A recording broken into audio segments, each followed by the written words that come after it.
What's up, fam? Guys, we're trying to do something new this morning, so we are not sure if it's going to work. I am trying to scream to a couple of platforms, and it may or may not do. Enable chat overlay.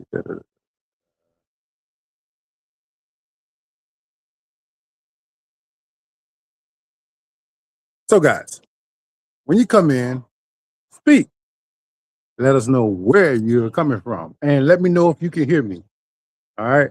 So I want to go throughout the garden and do some of the things that I typically do on a daily basis. And I just want to bring y'all along with me. I do want to have some chat. So I want to see if I can actually get this screen to actually work. So look, I got a couple of people here. I'm not even sure which platform that is. That could be YouTube, that could be Facebook. But it looks like some people are chiming in. So Timeless Designs, Facebook. Good morning, fam. I hope everybody's having an amazing, amazing morning.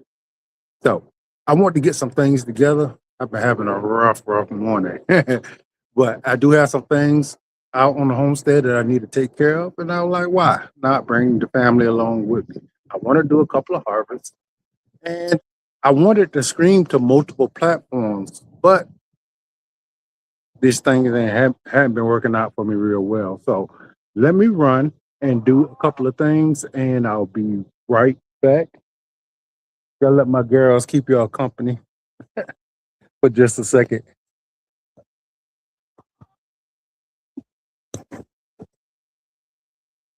Again, guys, once you come in, chime in. Let us know what's up. In the right, girl.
Yeah,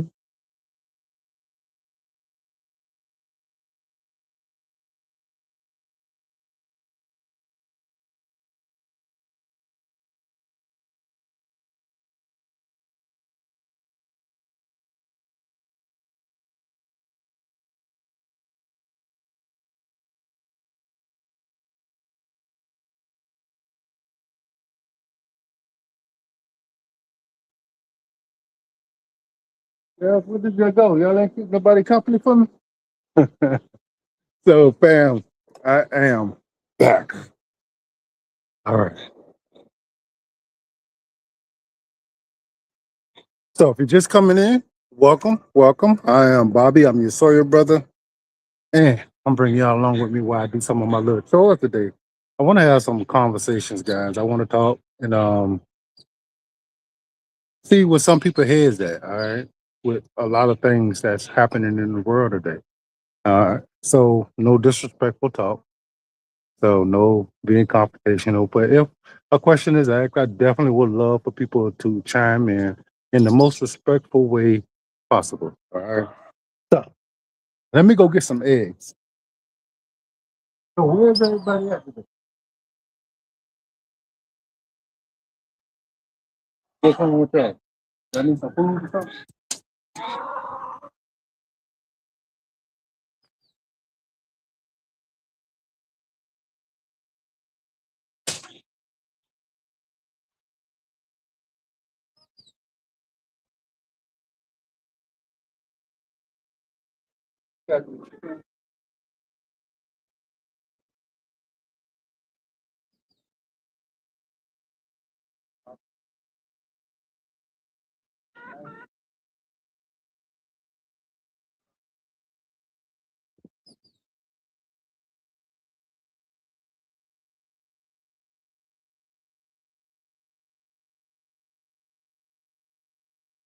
something?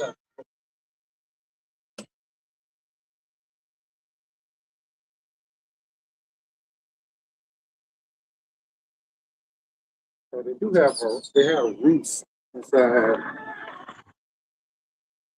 the little chicken house. And when they jump down off the roost, sometimes they jump down on the egg, of course, since it's open, free for all. Of course, once they realize that there's food in them their eggs, guys, you're gonna have a problem. All right? But this is an amazing thing to be able to go out and get your own eggs on a daily basis so you know they're fresh. All right. And the food that you're feeding your chicken end up being the quality of the eggs you get.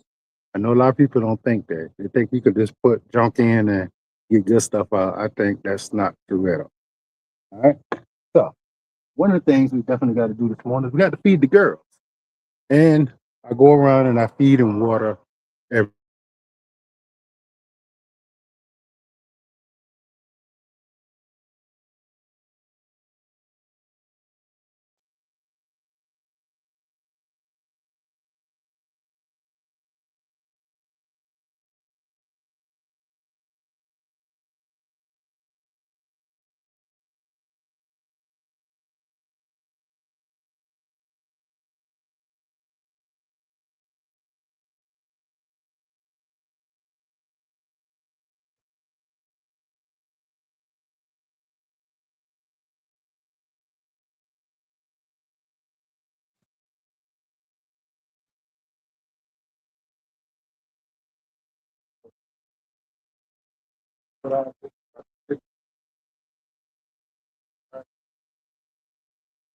So one of the things I do have is I have my homestead set up to where it could be sufficient for a little while without being dependent.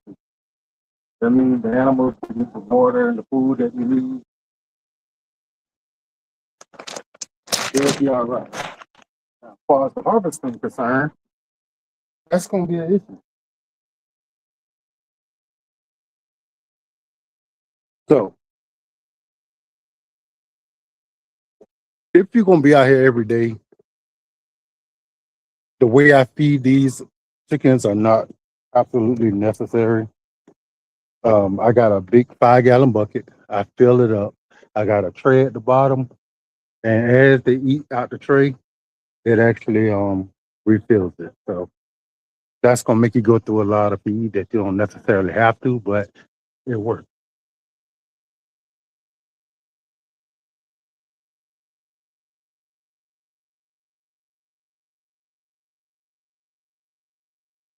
This time of year, water is absolutely essential. So you got to mix it all with water.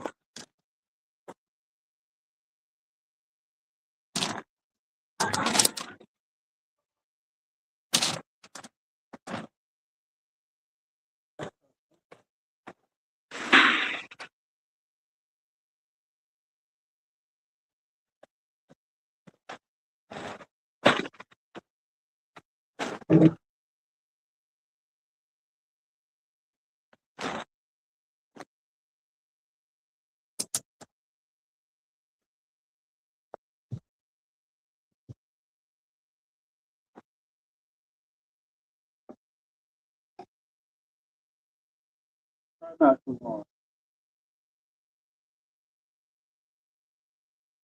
put too much in there because they're gonna eat. As long as there's food, they're gonna eat. And if I know I'm gonna be out here for a while, I just open up the gate and let them feed. But I don't let them just free all the time because we have birds of prey,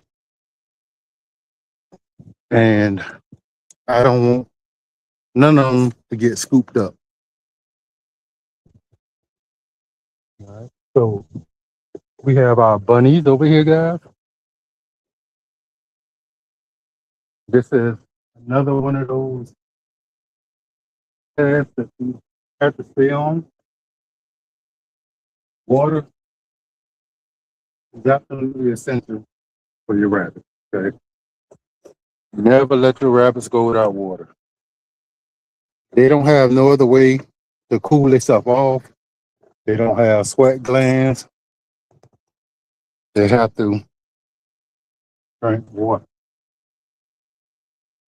So they both get pellets and I give them grass. So these are the babies. So for those of you who haven't seen them in a while, this is them.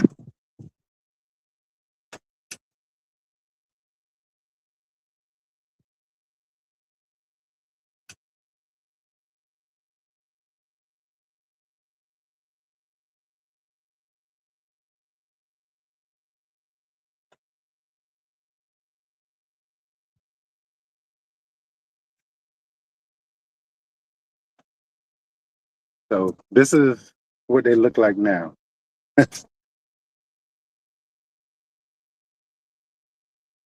So they have grown tremendously.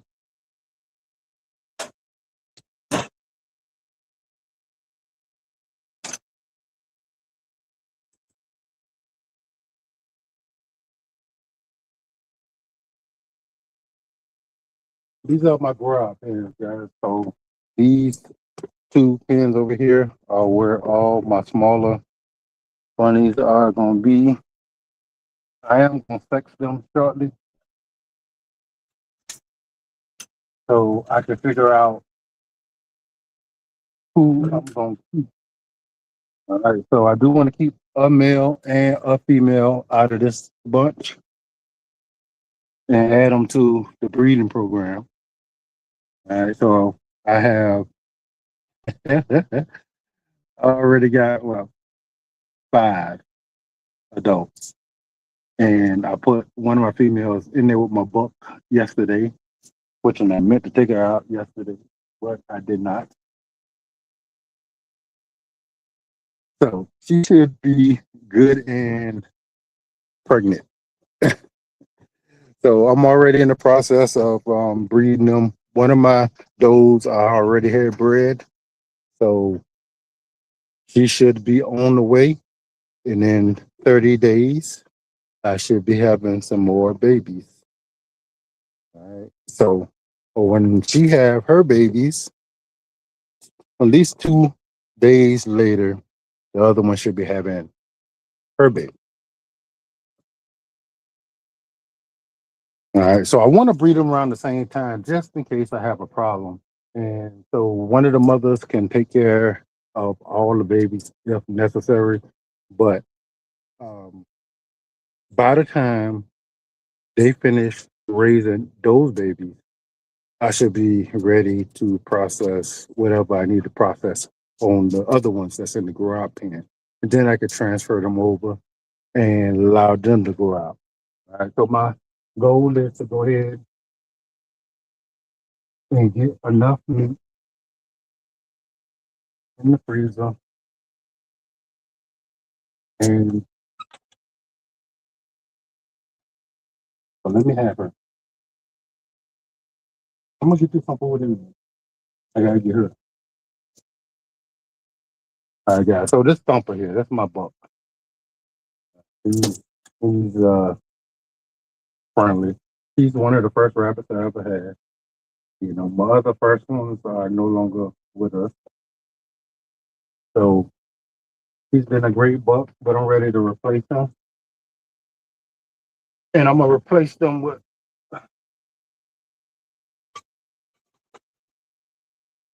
come here, come here, come here, come here, come here. This is one of my dogs.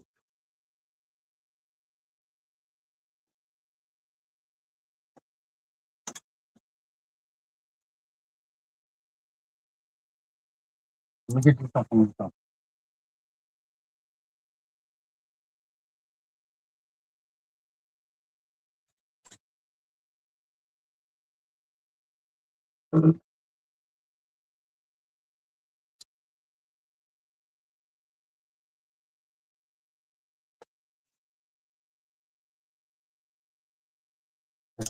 In order for Thumper to actually come out of this cage, somebody gonna have to push him out of there because he is not coming out of there.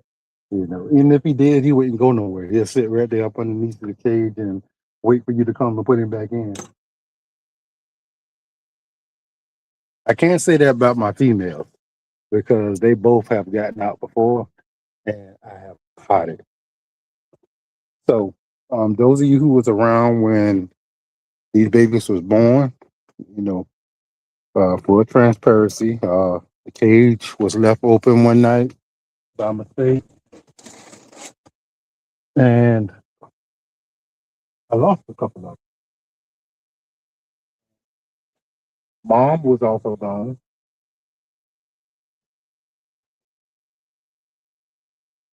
and I was able to catch mom.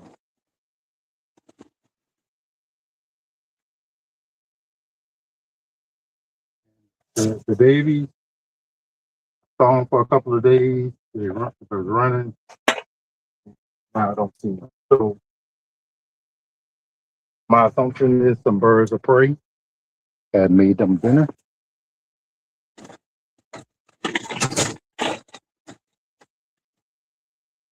And that happens, guys. That's kind of one of these processes that, you know, one of the things that you go through when you do this. It happens. It had happened with all my bunnies at some point, you know, until I got to the point where I was double locking them. And anytime I thought maybe if I didn't lock them, I would come back out and check. But, you know, still, it's going to happen. And I hate that because a couple of those was some really, really good babies. And I wanted to go ahead and, I was thinking some of the ones that actually got away was going to be some of my breeding. So that's what it is. That's what it is, you know. I hated that, but because of that, we went in and started breeding again pretty fast. All right. But, oh man, guys, I've been working this week. I got my honey off my hive. Now, guys, if you never harvest honey before, it is a long, long, long process. Luckily, I was already used to doing it by myself, but it's hard. And one of the things that make it hard is one is putting on that suit and actually having to go through the process of picking up 100-pound boxes while somewhat worried about bee getting inside your suit. You know.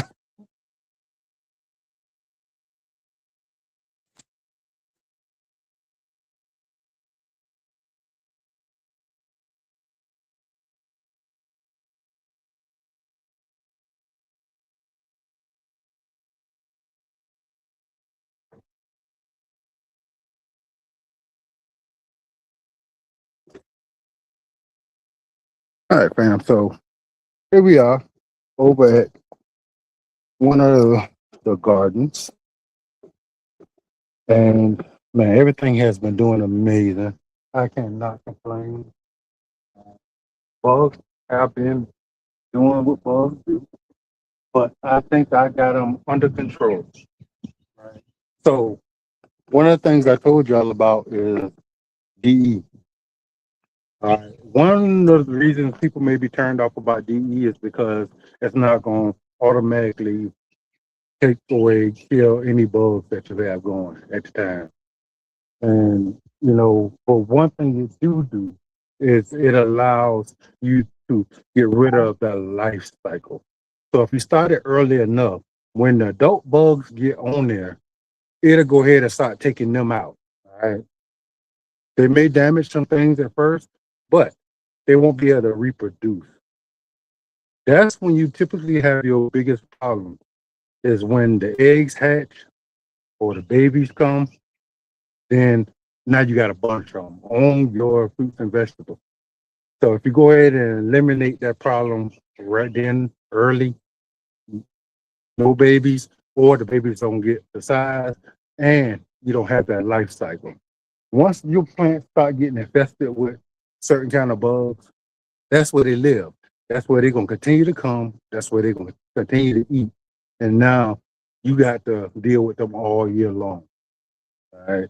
So I am gonna put out a video on how to make some cayenne spray for your plants, and it's another deterrent. So pretty simple to do. You just got to know that you can do it, and it's a little process. It's not really much, so that's something else you can spray that would deter a lot of bugs from being in your garden. Also, neem oil is another one. Now, the problem with all these natural pesticides is the fact that when it rains, you're gonna have to reapply, all right, to a certain extent. Um, you don't always get all of your EE off of your plants, and it still will work somewhat, but you can go ahead and reapply. And it's pretty simple, guys. You just get a handful of powder and just toss it on your plant. You want the DE on the bottom of your leaves if you can, because that's a lot of times where the bugs gonna be. Even if you already got some fruit on there, put it on the fruit. Because if they get on the fruit thinking that they're gonna pierce it or do something to it, it'll go ahead and get encoded into their skin. And the way DE work, if you didn't hear, is that it's real rough. What it is I think it's a rock that they crush into a powder. We can eat it. It is perfectly safe for men. It's perfectly safe for your pet, but it harms the bug. And if you ever look at it under a microscope, it's a lot of little sharp pieces of powder. A lot of sharp pieces that once they get on the bug, it get trapped into on the exoskeleton, and as they move, it just rips away at the exoskeleton. And without that, they dehydrate, they dry out, and they die. All right, so that's how DE works. It is not something that's going to work overnight, but it will work if you use it at the right time of year before the bugs get extremely bad, and you go ahead and eliminate them. It don't take very long for that life cycle to become something. Now, if you ever come outside and one of your plants is butt naked, And it can happen overnight. You need to look really, really close at your plant. And what you will find is a really big, fat worm that looks exactly like your plant sitting there somewhere. I mean, you're gonna have to really stare at it. But once you find it, you're gonna be like, how in the world did I miss that? That is the hornworm. That that worm will strip your whole tree naked in one night. So if you even see the beginning of something like that, you definitely need to check it. And the way you get rid of that is you get something and you pull it off. If you're not scared of it, pull it off with your hand. If not, get you a pair of clippers, grab it, chop it to pieces, pull it off and chop it to pieces. Done. But it will absolutely destroy your crops in no time. So make sure if you're having that problem that you're looking for that. And I'm gonna tell you guys, if you're new and that happened to you, you ain't gonna have no clue. And you will overlook that worm. I guarantee you. That's just how much it looks like your plant, and it won't be moving. So it'll sit still during the time you're looking for it. But when it's eating, it eats nonstop and it grows tremendously, like in no time. So um, just like most worms, it's because a butterfly came by and it actually dropped that worm or that egg on your plant and it hatches. All right. So a lot of people be, like, you don't like butterflies? I love butterflies. But if you grow food, butterflies ain't always your friend. Now, if you got plants, flowers, butterflies are beautiful. Just to see them floating around, the colors are beautiful. They're just, amazing. But the way they reproduce is that they will go and drop eggs on each leaf or each one of your plants. And when they hatch, you got hundreds, thousands of caterpillars or worms on your plant. And all they do is consume your leaves. If you see holes in your leaves, sometimes you need to turn them over and look underneath there, look real close. Sometimes if they're real new, they're really small. If one of your leaves look transparent, like they that took the tops off of them, a lot of times that's your caterpillar. If you allow them to stay on your plant, they will just keep moving from leaf to leaf to leaf, destroying your crop. So, guys, are y'all able to hear me? Let me look at some of these comments real quick if I see any. I should have asked this earlier. I'm over here talking. I don't even know if y'all can hear me.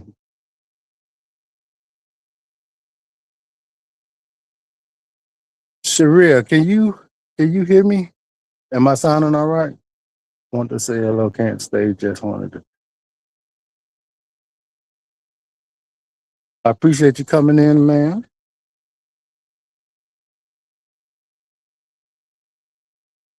Okay, I'm cutting out.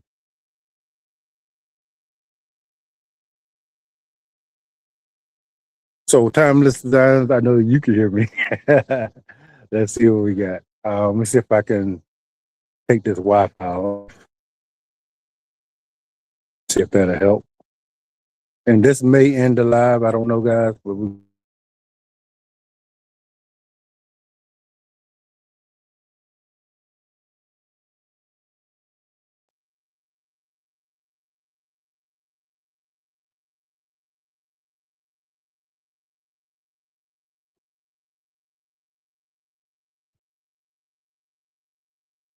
all right, guys. So hopefully y'all can hear me. All right. Um, I took the Wi-Fi off. Oh, say okay. Timeless design. You said you can't hear me. All right, guys. So, like I said, I did harvest my honey this week. I think so far I got 13 gallons of honey. It is the spring honey, super good. I like that light flurry taste. It is a wild honey because it don't come from no one particular source. And I combined all my hives. right? So there's no one particular hive. I kept one of the hives that I actually enjoyed a lot. I kept for my own personal use, but it is amazing. All that tastes good. Honey is gonna always be great. So I did that. I harvested me some things yesterday. I got my very first watermelon harvested. Now, I harvested maybe a day or two early, but it's still delicious. It could have got better because one end of it is not all the way red, which means I could have probably left it on it just a little bit longer. But that's how that goes. I did wait for my tendril to actually get dark, and I went in and harvested then. Um, I should have waited till it actually disintegrated. But what I do want to do, guys, I got a watermelon up front. My very first time growing a sugar baby watermelon, and it looks like it may be ready. Now, sugar babies are not very big. I heard they are good. So I am going to harvest that today. And I want to bring y'all along and let y'all see exactly what that looks like. We're going to cut into it together. So that's going to be exciting. I harvested a lot of tomatoes yesterday, and ain't no one to stand up for me.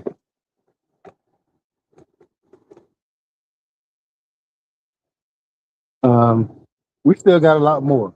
So these tomatoes here, guys, these black cherry tomatoes. See if I can put this thing somewhere. These things ripen daily. So if you ever grow these guys, I mean, they are amazing uh, fruit to actually grow for the family. You got kids who just want to run around the garden and eat food like I typically do. These are some really good ones to grow.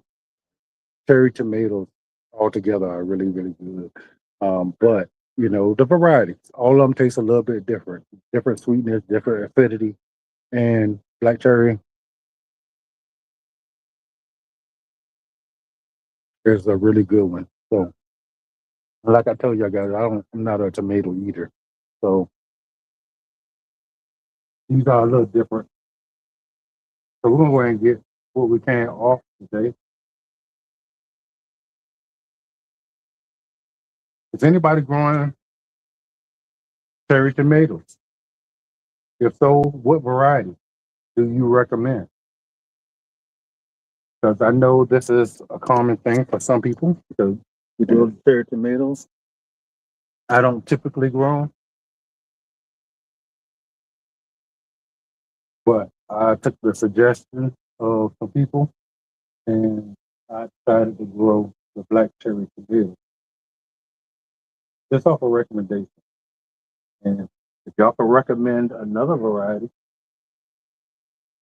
I may grow that next year just to try it out. I typically grow something new every year, a lot of something new, because I want to be able to taste all the varieties of fruits and vegetables out there that we are clueless about. Like most of us don't even know that these are a lot of different varieties of these things, and we don't realize how amazing it can be to actually have some of these other varieties. Some of us are like, it's okay when it comes to a certain fruit or vegetable, but they don't realize there are varieties out there that's gonna probably blow your mind of the same fruit and vegetable. They'll blow your mind. But because we call a peach, we think all peaches taste like a peach. Well, what does a peach supposed to taste like? Does it supposed to taste like what it tastes like in the store?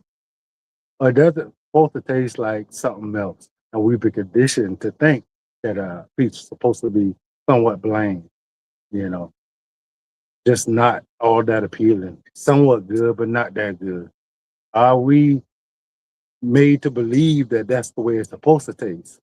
Well, I'm gonna tell you guys, if you taste some of the varieties that's been around for a long time, it's gonna absolutely change your whole perception of what you think a peach is supposed to be. Then you're gonna figure out this is one of the first features. These features that they're selling is something they designed a lot later. And they designed them a lot later to be able to last longer in the store so they could be easier to sell.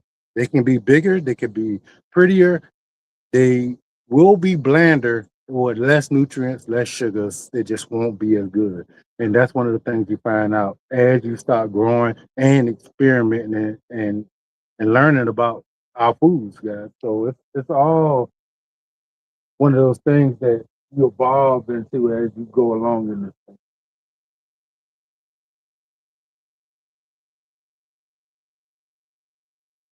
So it looks like I got another.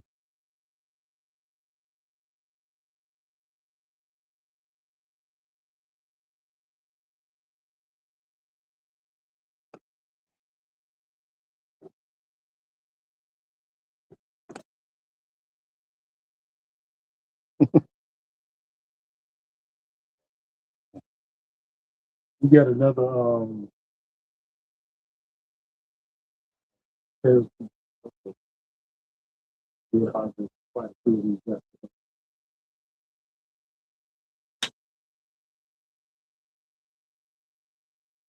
So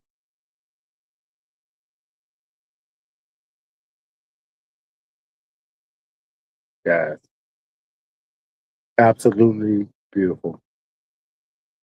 And this is not even a big one, but it can actually it's starting to give. So it's all but guys, once it start getting some of this color to it, you can go ahead and pull it. It will get full ripeness on the counter. Absolutely delicious variety of tomato. This is an heirloom variety, Cherokee Purple. Uh, it is believed to be originated by the Cherokee Indians. So this is one of the reasons it gets this name. It is cutting, eating out of hand, salad, put on sandwich kind of tomato. But you also could use it to flavor some of your sauces. And that's what I'm doing. This is just going to be added to my sauce bag. And I will have these to eat to add extra dimensions and flavors to my sauces when I cook them. All right. So these do have a lot more water in them. The difference in a paste tomato and eating out of hand tomato is the amount of flesh that's in it. So the paste tomato has more flesh, which allows it to turn to more sauce. These tomatoes typically have more water. So that gel part that you see typically in between the flesh is the water part. And these typically have more than that, while a paste tomato has less. So matter of fact, I may, depending on how this evening go ahead and plan out, I'm gonna go ahead and cut into one of these. And we're gonna cut into a paste tomato so we can see the difference, all right? Along with trying to cut into that watermelon. So if you're interested, just stick around and we'll probably get into that. So I'm gonna go ahead and harvest a couple of more things. So I've been getting a lot of cucumbers that's been surprising me here lately. They,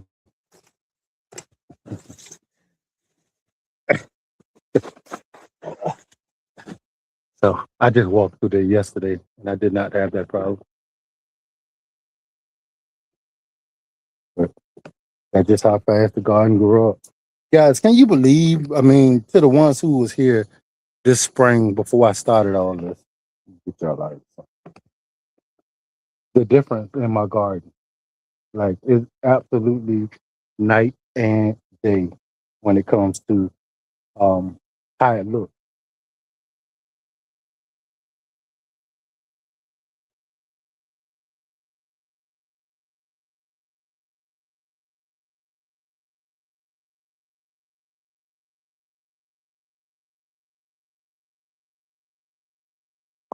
So I am going to trim some of this up because I don't want them to close off my. Ooh, look at that! Jesus. Yeah, that broke through.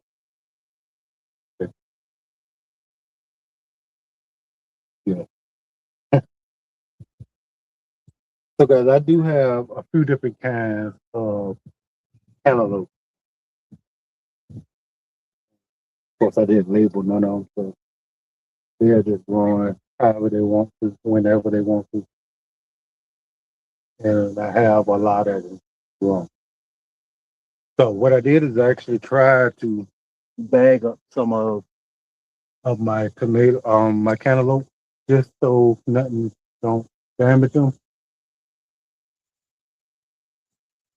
But one of them is my golden, and golden is pretty big.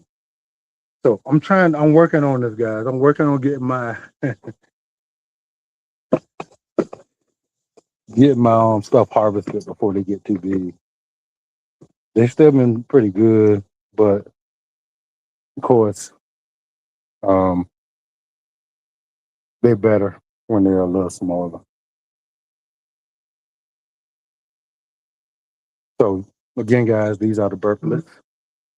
These are bred to not have the bitterness or the enzymes that cause indigestion or burping.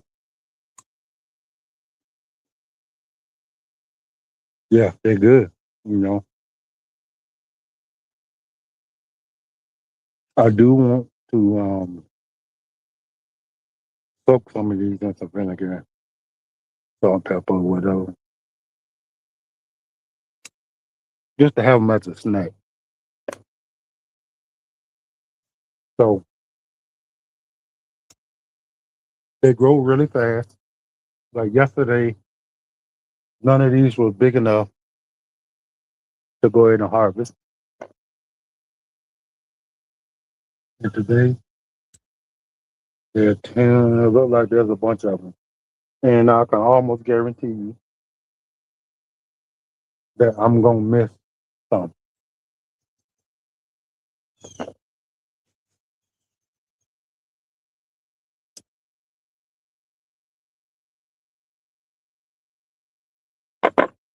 Again, guys, these are the burpless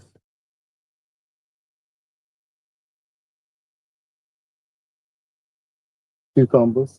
So if you never grew them before and you might want to try them, if you are having a problem with eating cucumbers and you need something that won't give you indigestion, won't make you feel bad, won't have you with a bunch of excess gas,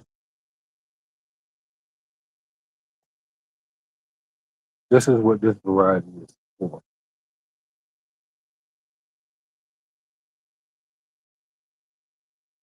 Pull off any of them that look like they're of decent size.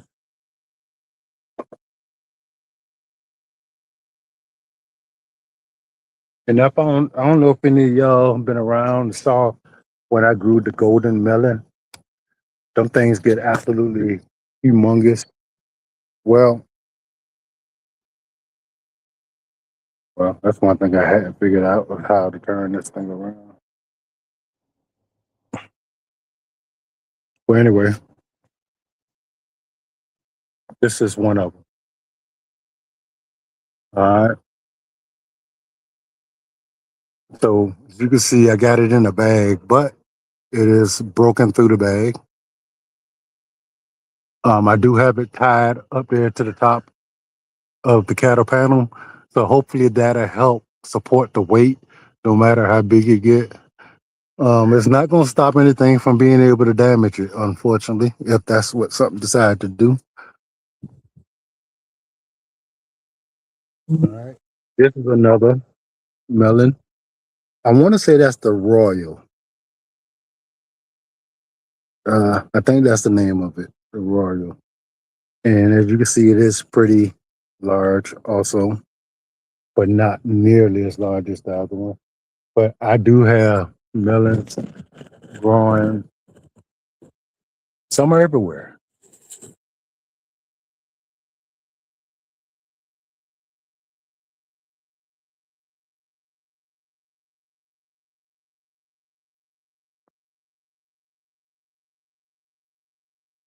Guys, this is always an exciting time of year for me. I love it because I just come out here and I go through my garden and I just look at everything and see all the progression. I'd be able to eat the fruit and vegetables that are growing on these trees. And it's definitely like a treasure hunt, because things do hide from you, especially when you plant like I do. I tend to plant a lot of stuff in a small space because I want to get the most production out of the space I got. But here's one of the watermelon here that's growing. I did harvest one that size yesterday, and I did harvest another one close to that size, but it had blossoming rot. Right. So I do have some more around here hiding. So y'all see this monstrosity here. This is a mix of sweet potatoes and watermelon. So yeah, it's a lot going on over here. And it takes very little time for that stuff to get out of hand. But I am gonna trim it up some just because I need to. Ain't no way I can get around in there um, with that much stuff going on. But I am gonna come out here later on this evening and I'm gonna do some more work because it definitely is needed. So let's take a look at this sugar baby, which I'm super excited because this will be my very first sugar baby ever. Um, I didn't I didn't see a need to grow a watermelon that small before, and somebody in the chat mentioned that they were growing sugar babies and that they were sweet. So I was like, okay, got to do sugar babies.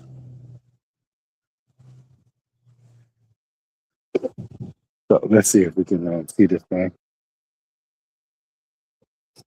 I knew I turned this camera around, it'd be so much simpler,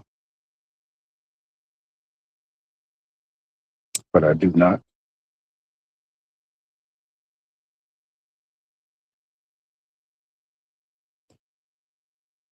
Okay, so we're just gonna go with this.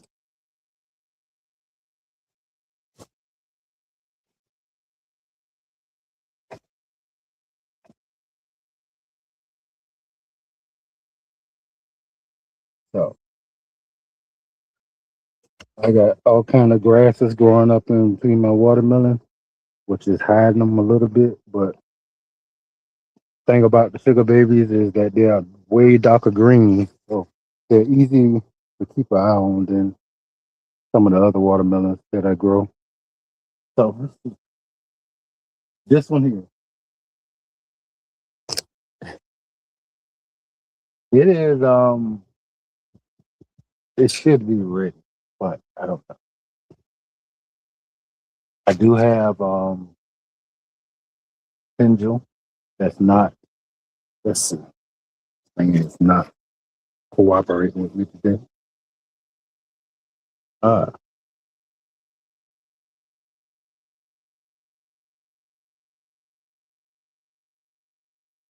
so this is my tendrils that you know it's not all the way gone. So I'm conflicted because the one that I cut yesterday was like this, and tendril was rotting away. I want it to taste good because it's my very first one, guys. So I don't know if I want to harvest it. Yeah, let's go ahead and try it. Let's try it. Why not? If it's a little early, I'll know better next time. So I do have a couple more I'm growing. So if this one don't make it, if it's not all the way ripe, then I'll know to leave the other ones a little longer. So this is another one. It is a lot bigger, and this tendril has not even begun to turn yet. So,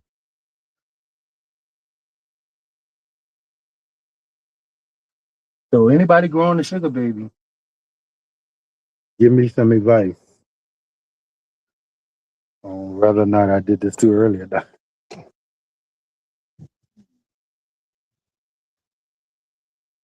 So I am gonna take this in the house and we're gonna cut in because I'm curious. So that zucchini, guys, I got to keep an eye on that thing because some things be popping up out of nowhere.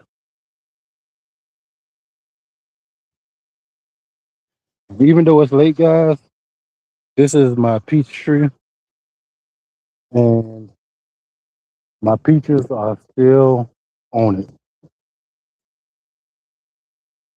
So they're not nearly as big as they have been in the past years. And typically by now, I'm already able to harvest them.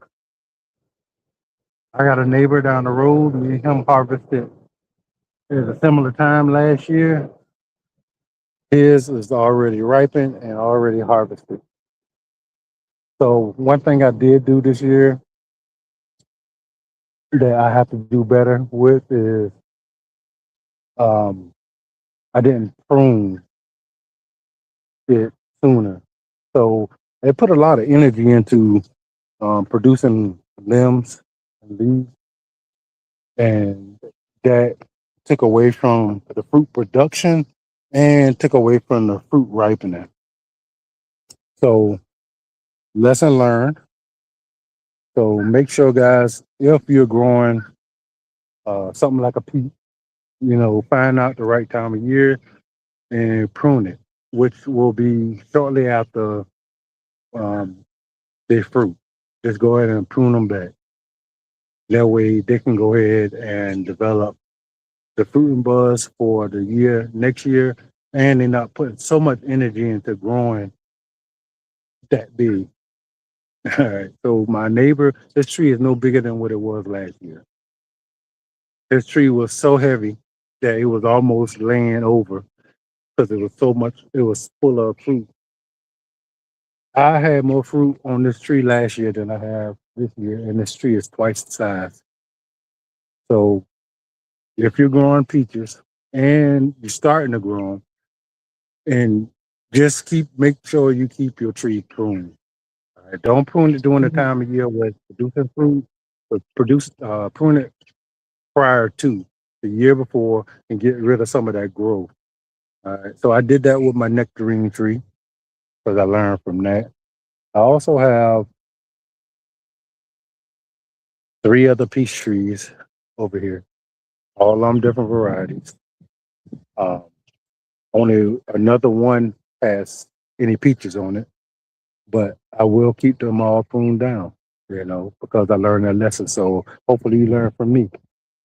None of my plums survived. When I say I had millions of blooms for plums, guys, and lost every last one of them because of the weather. It got warm, it got cool again, we got no rain. I lost tons and tons of fruit. So I don't want that to happen to you all. Make sure that you have some kind of irrigation system down just in case you run into that situation. I didn't have an irrigation system in place, but even though I could have came out and I could have dropped water on a lot of my plants, and I would have had way more fruit to harvest this year. It's so sad because as growers, we sit around and we wait and we anticipate, the excitement of being able to have our foods to harvest, throughout the year. You know, being able to eat those fruit and vegetables that you're not going to be able to find unless you're growing them. And then a year go by and you lose out on all that. It is not a good experience. All right. So I have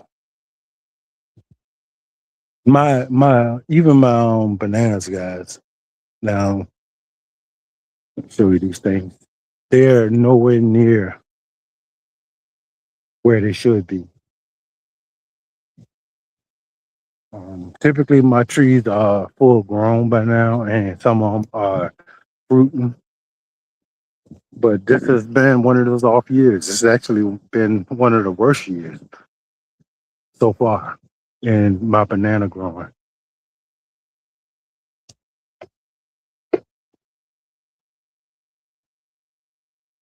So you may look at some of these bananas here, like, oh, they're pretty big. Well, they're decent size, but when you know that they get 30, 40 foot tall, typically when they get fully mature, you realize that's nothing. What are these tallest one might be 8 foot tall? That means they got doggone 12, 13 more feet to go just to get to the size where it may even fruit. I got one that's fruiting early, but I'm not expecting much of that because the tree didn't get the full size. So when you live in a climate like mine, sometimes the um, the weather don't knock your plants all the way back. Well, sometimes they'll start from where they left off and they'll stop producing fruit once they get to a certain point. Well, this one, this is a huge tree, supposedly. This is at least a 25 foot tree and we're about 8 foot tall here, and it's already putting out uh, flowers. Well, what that tells me is that the flower will have very few fruit in it, and if they do have too many, that stem may not be able to hold them. But I am going to let it do what it's going to do. I will get the fruit that's going to be produced.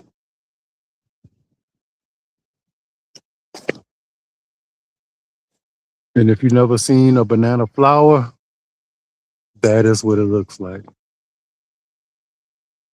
So I'll keep y'all abreast on how that actually goes. I do have one over here on the other side of my property. That is a mature size. It actually is the only one that has gotten to mature size at a decent time of year that if they fruit, I may be able to harvest them at ripeness. And that's if, we keep warm weather as long as we typically do. But, it's always a crapshoot when it comes to our weather. It's a little bipolar, guys.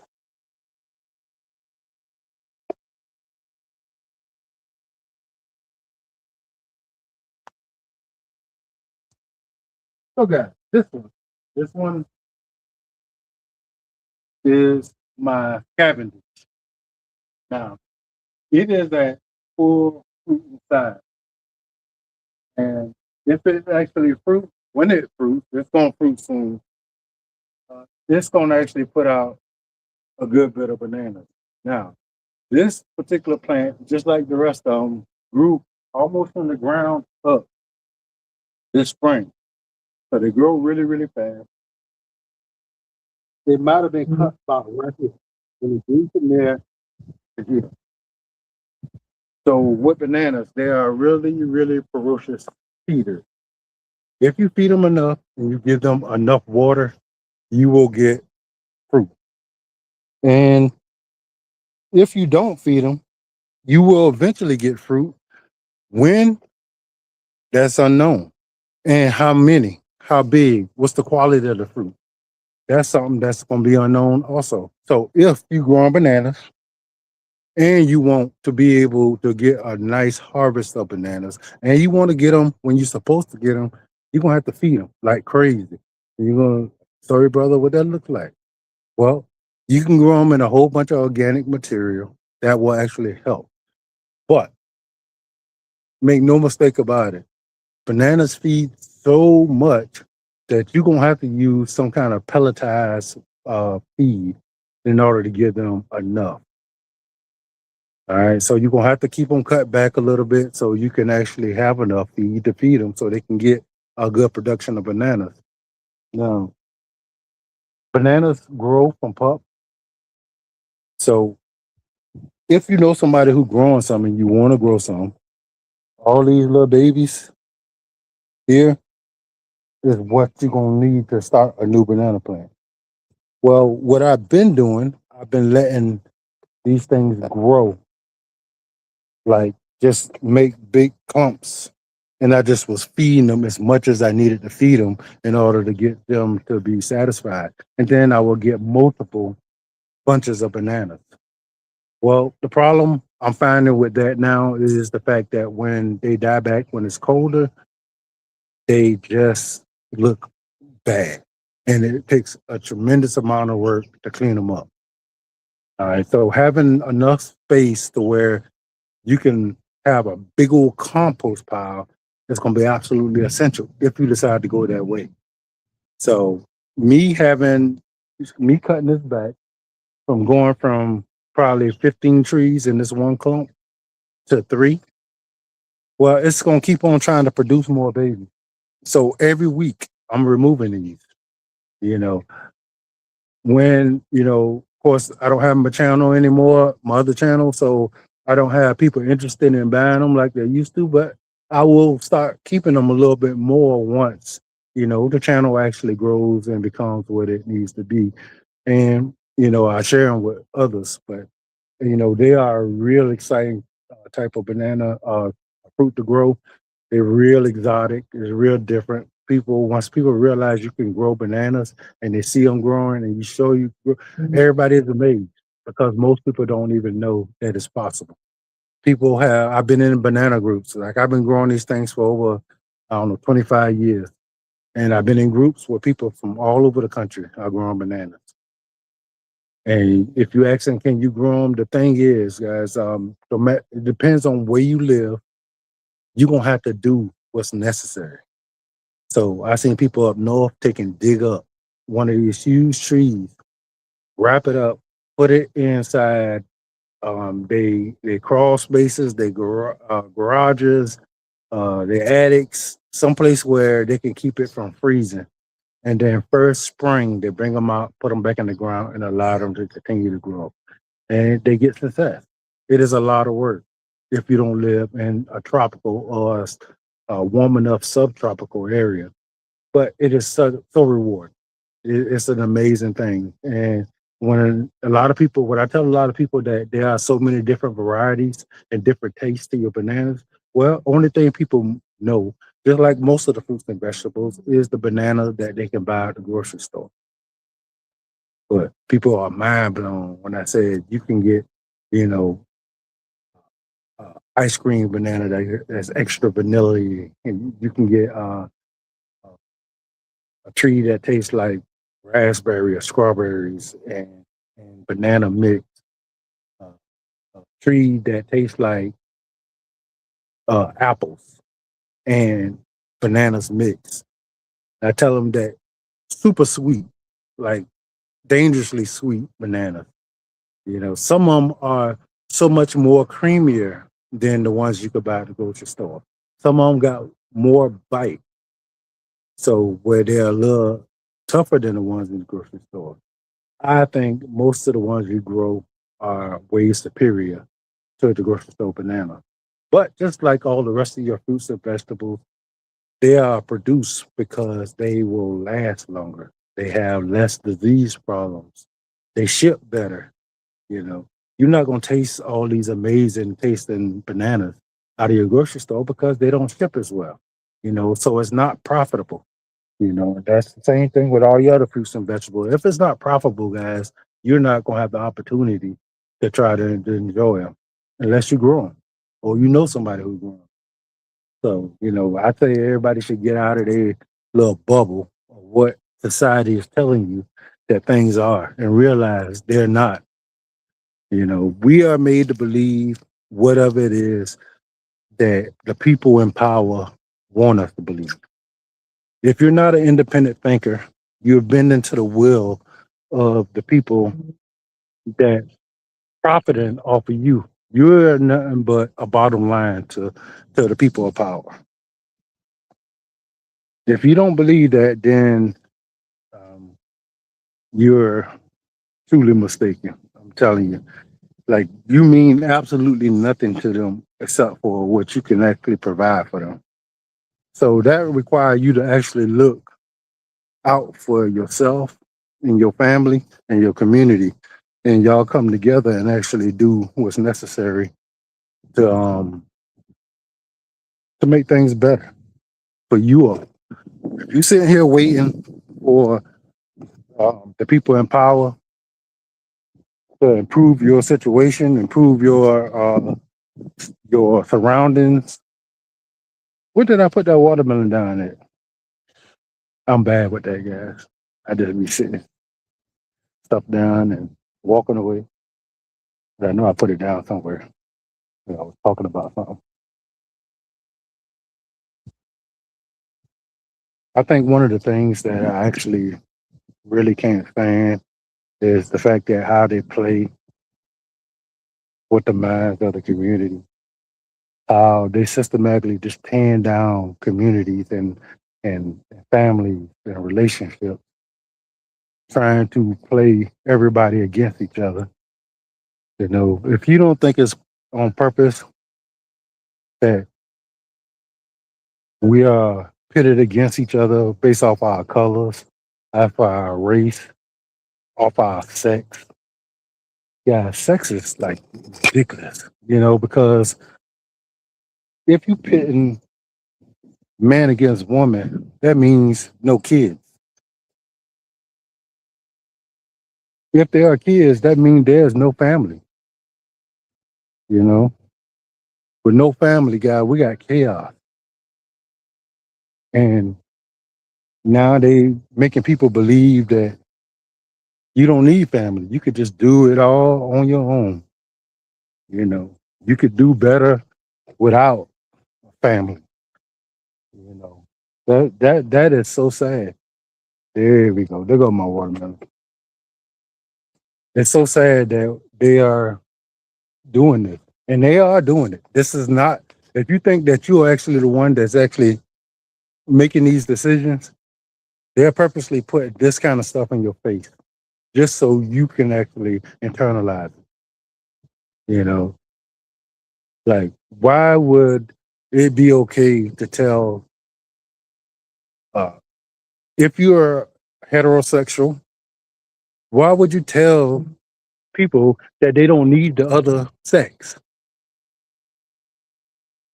Like, what purpose does that actually serve other than to tear community down and separate us? And when they do that, that gains more power to them. So the people of power are absolutely having families.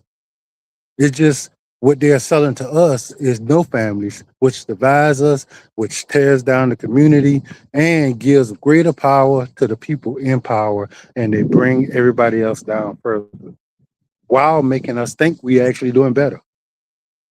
Even making us prouder that we're doing stupid stuff like breaking up our families. Like, you know, and I think social media can be an amazing thing, but it's also poisonous because what it's doing is actually making everybody compete with each other. And guys, come on. I mean, even before social media, there's been always been, I'm going to say, bullshitters. All right.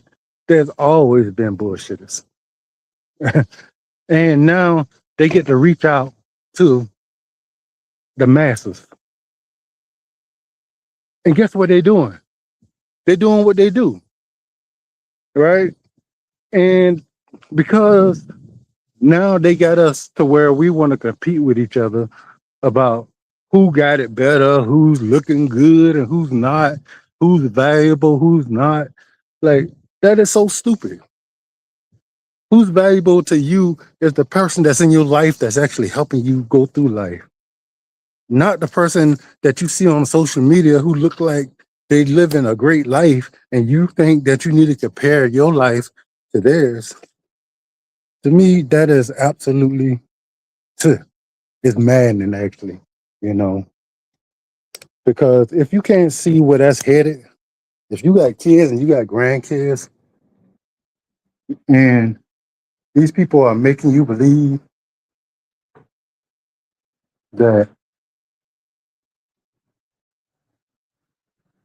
it's better to do everything by yourself and not care about nobody else, that is, to me, stupid. And I think until people actually realize what's happening, and I'm gonna use the word hoodwinked because that's what's happening, guys. We're being hoodwinked, and it's so sad because a message like that to tell people to stop being a puppet and falling for all the crap that society is putting out there for us. That's not gonna go anywhere. But let somebody come on and start talking about I don't need no man, and I'm by myself, and or I want to be without women. Like, I don't understand who and why anybody would think that would make any sense. And I'm curious to know how anybody could make that make sense. When we started social media, guys, and I found out that there was a whole bunch of like-minded people. One of the things that actually made me not uh, before not a social person is because I realized a lot of people wasn't in the same mind frame that I was, not locally, and because I have got on social media and I found people that are more in the same mind frame. Guys, I'm gonna try to put this Wi-Fi back on and see what it do.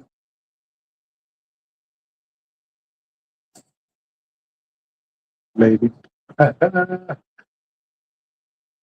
if it let me.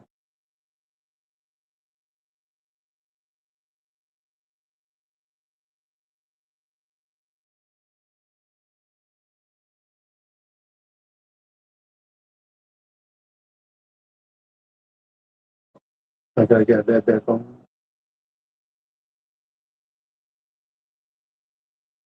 So I think my comments are frozen, or I'm not seeing them.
Okay.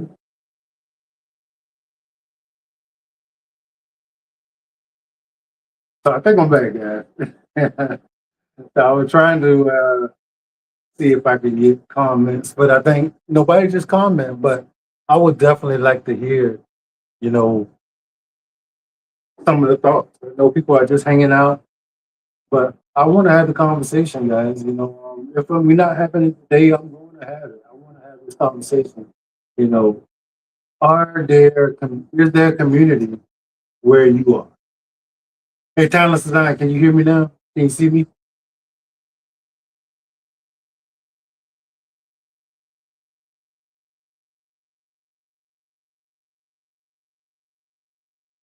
Let me know something.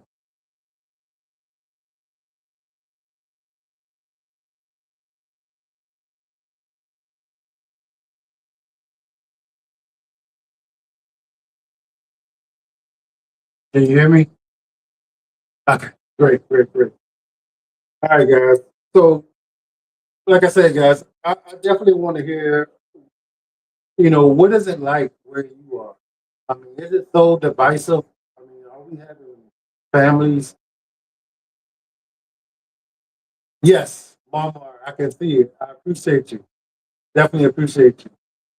Thank you, Timeless Designs. I appreciate you. So guys, you know, when I started social media and I found out that there were more people around that were worth actually having conversations with, I definitely wanted to, like dive into this. Like I can't give it up, even though I'm starting back over. I don't have any of the following that I had when I got started. I have a bunch of amazing people that did start following me and actually, supporting me. But I could not give up the idea of actually building a community of genuine, like-minded people, good people. One thing I found out is a lot of people that were similar to me that kind of stayed off to themselves because people just seem too wild. They don't have enough sense. They don't have no respect for themselves or each other. Did you say that? Yeah, that was a dwarf Cavendish. I grow those. I love those. But Cavendish is similar to the grocery store banana. Where you actually get the benefit from the Cavendish is the fact that it it you get to leave it on the tree and let it get tree ripened. So you don't have to sit there and allow somebody to pick a green banana, ship it to you, gas it, and get it returned. You get it to eat it straight off the tree. So you're gonna get a similar taste to the dwarf Cavendish, except for their smaller banana. All right. So I have full size bananas. I have medium size. I have smaller bananas, and I love them all. They all are amazing. Um, if I'm not mistaken, I got close to 15 varieties of bananas now. It might have 16. I might have to count them. I lose count, and I just baby them. And when they actually fruit, is when I actually focus on, you know, what's going on with them. I make sure I feed them. I make sure they get watered, and I let them do their thing. Bananas are excellent fruit to grow if you want tropical look. It don't matter where you at. You at least get enough summer to actually get the visual of tropical from a banana tree. Your fruit production is going to be another thing, right? So, yeah, it's an amazing thing. Nice clock. Yes, yes. So, guys, check that out. That is an amazing, beautiful piece of work. Come from a really talented creator that sent it to me, and I'm super excited about that. That is a clock by Timeless Designs, and at some point, that particular clock I will be selling. So stay tuned. I do have a website, guys, and I do have some amazing products on there. I don't push them quite as much because I don't have the platform to actually push them like they need to. So therefore, it's there for the people who know about it, and to the rest of the people, I will talk about the all natural herbal amazing products that I do um, sell on the website. But you can always go and check Sawyer Broth, that's SOILBROTH.com, and see what I got. And as time goes on, I will talk about it more and more. I did harvest honey. So to those of you who were waiting for me to put some fresh harvested honey onto the website, guys, I will be posting that soon.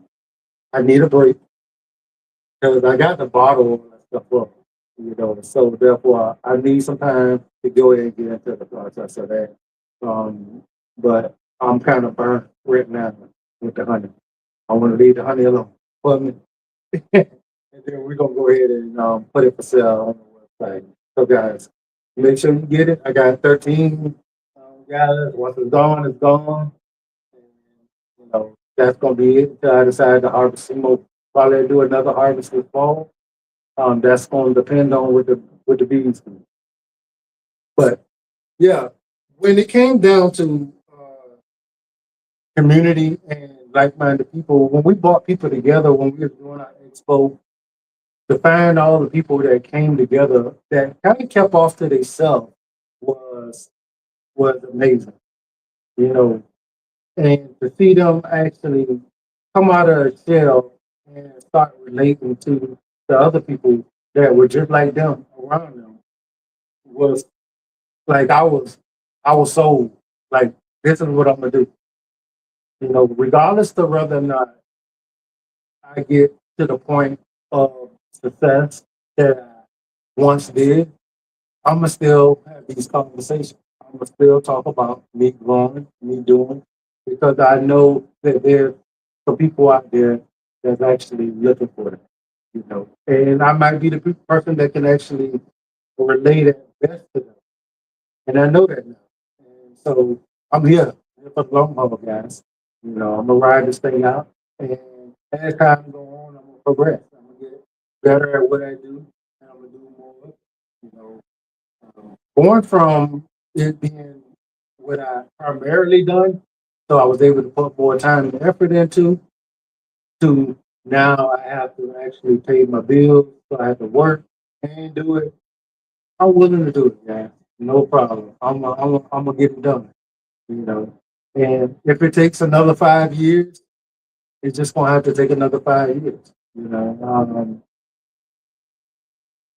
Yeah, I feel like because I actually put in 5 years, I should be able to uh, reap the rewards for that 5 years too. But unfortunately, the way things are, that is not happening. So therefore, I'm not gonna push it. We're gonna let it be God's will.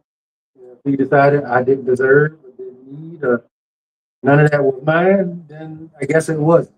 You know, um, I don't see the logic and the reasoning behind that. But I also, for the way the world is, you know, um, making people believe that it's all about them and not about everybody. It's not about your kids. It's not about your family. It's not about the community. It's about me, what I want, what I need, you know. And I think the stupidest thing that they have done to make people brainwashed is to make people believe my happiness. Um, that's absolutely the dumbest thing that anybody could say, and the dumbest thing that anybody could believe, because there's nobody in no situation that's always happy. You could be millionaire, billionaire. I think the community is very important, especially as we age. We are leaning on each other and grow together. Exactly. We actually need each other in all stages of life. But to make people believe that we can actually do all this stuff on our own and be good, no, because we gonna live with each other and around each other. If we don't care nothing about each other, how can we benefit each other? All we doing is taking, and not giving at all. So I think that is a really sad state of mind, and I think we have to do better. You know, you can't. You could be a millionaire, billionaire. You're not always happy. You know, you can never miss the meal.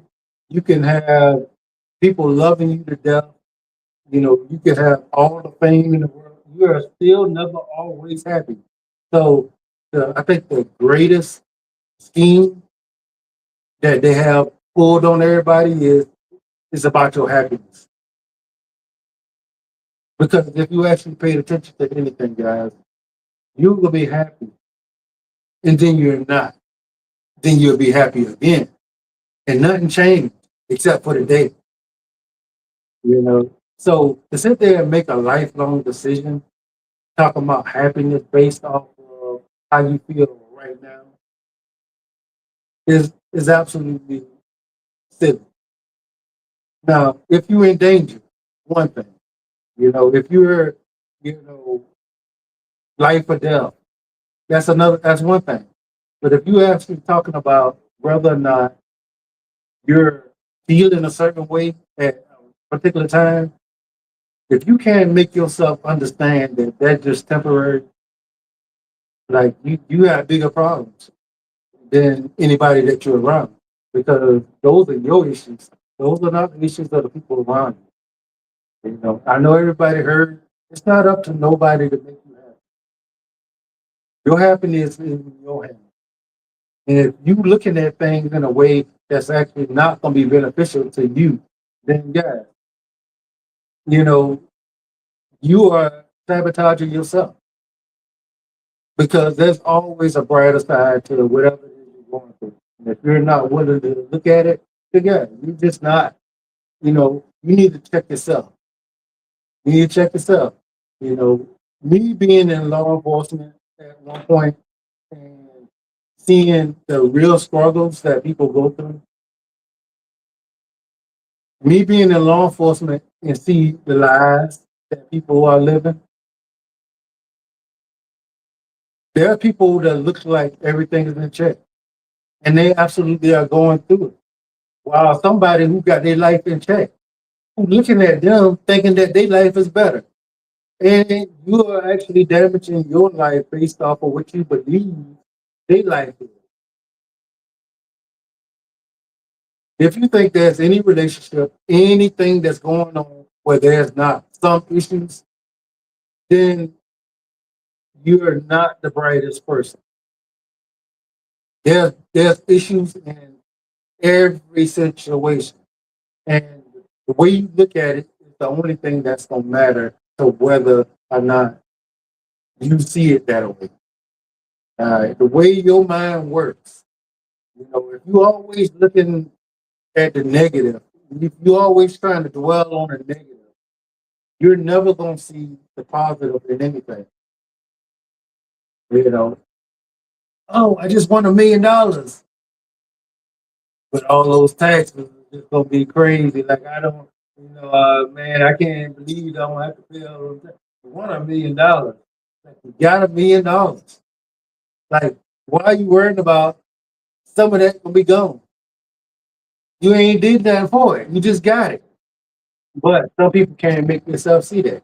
They can't make themselves look at the positives in having, you know, a family, having husband or wife, having kids, having people around you that actually care about you and love you. You know, all that stuff is super important. But when you don't feel the need to actually look at it, yeah, it is super sad.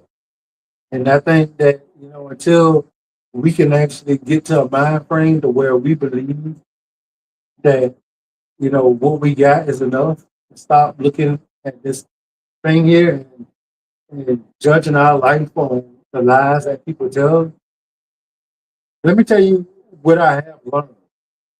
All right.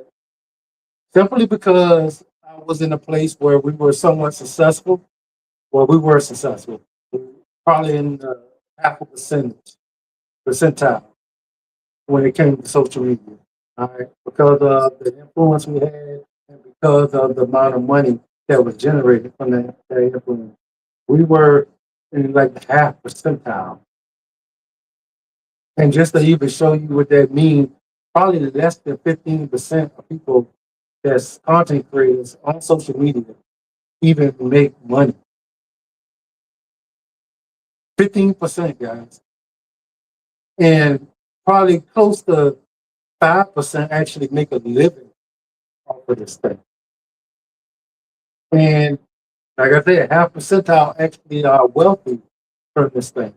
And because I was blessed enough to be able to meet some of the wealthiest people, the smallest percentile of people that's in this space,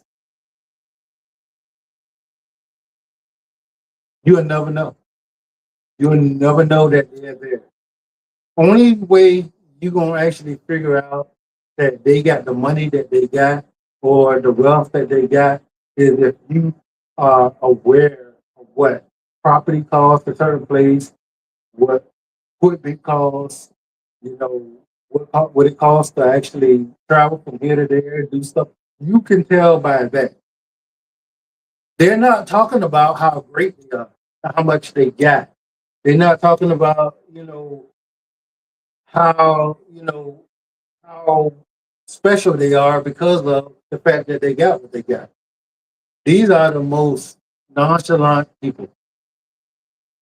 The people that's actually bragging about what they got is the people that's trying to sell you on the life that they got. And if they're trying to sell you on it, more than likely it's fake.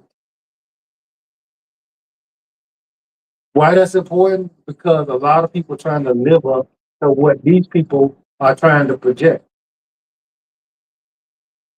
You know, when we went through, the only reason I said what was missing is because of why it actually took place. Other than that, you would have never knew. I would only move from this place if it only made sense. And it wasn't going to be to show everybody, oh, look what I got, look what I'm doing, none of that stuff. Because my message ain't that. My message is grow, raise for your health, for your benefit, bring in community, work together so we can all be better together. That's my message. Not look at, oh, I'm so great, I'm the best thing around.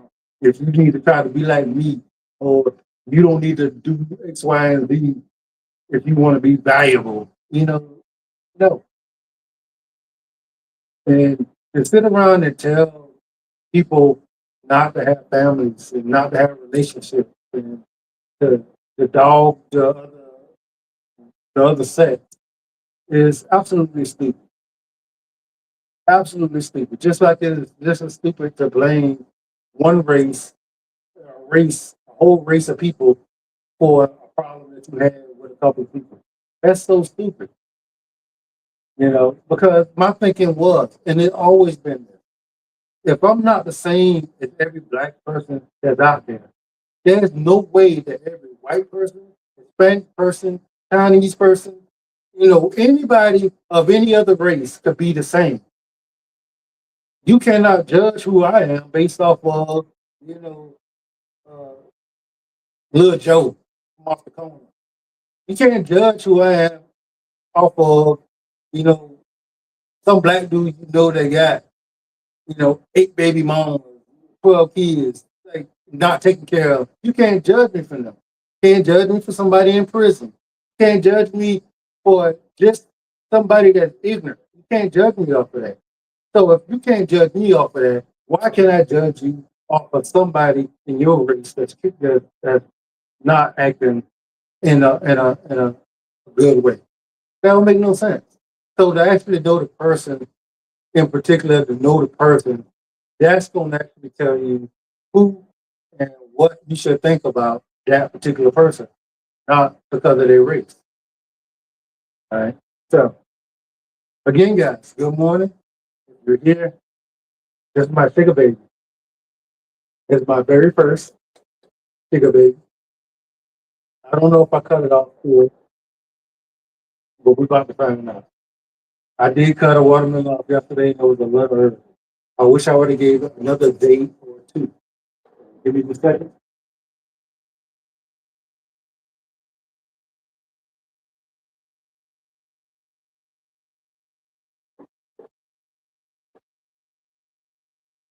And so, guys, one thing you're gonna see me do.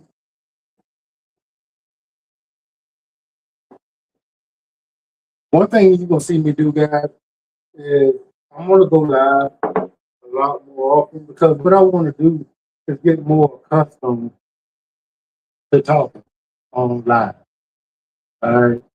So I am going to try to not have to plan any and everything out. I want to be able to come on. I want to have general conversations. And I want to get very, very used to having those conversations. And that's because I'm planning on being here for the long haul. And I know over time the platform will grow. And as it grows, I will be proficient in whatever it is that I do. I left it up to the other person before to be the primary talker because they were already more accustomed to the, attention. I never been somebody who wanted attention or needed attention. If I want to actually put a message out that I believe in, I have to be somebody that can um, do it all, right? I don't have to depend on somebody else to share, the responsibility of putting a message that I believe in out. That's what I'm doing. So I overthink live a lot when it comes to going out. But then, when I get to a point where I feel like, hey, um, I want to go live and I'm just going to talk about whatever it is that's going on, whatever I'm doing, and I just come and go live. I want to be able to do that all the time. I know to my subscribers, my people who pay subscribe to me, y'all talk. I tell y'all that I'm gonna go live more often. I promise, guys, I am going to do it. Just with y'all. And I want enough people there that somebody actually see the live. But I think it's gonna be better beneficial for me to be able to get more accustomed to actually doing it, going and doing the live and actually talking. And as time goes on, we'll get better with it.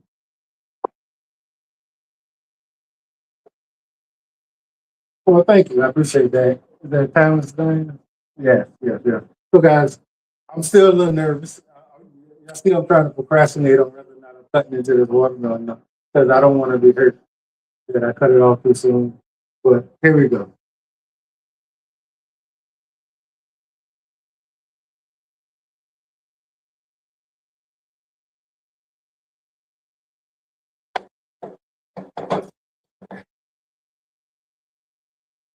That feel like a thick rind.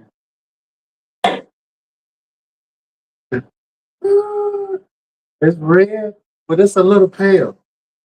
Now, I don't know if that's what it's supposed to look like.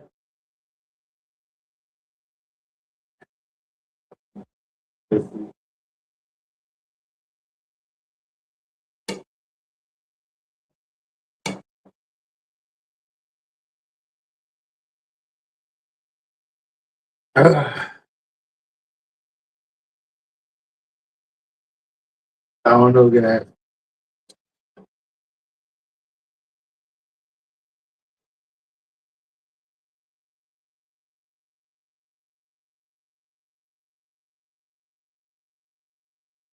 And that's okay. Hold on. That is pretty good. Let me take this centerpiece out because there was a little after.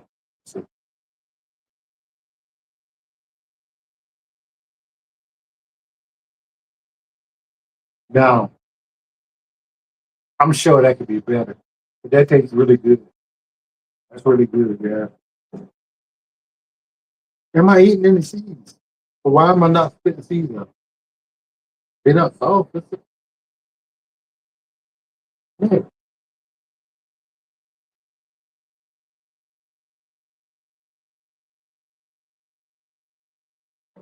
Eating watermelon with a full beard,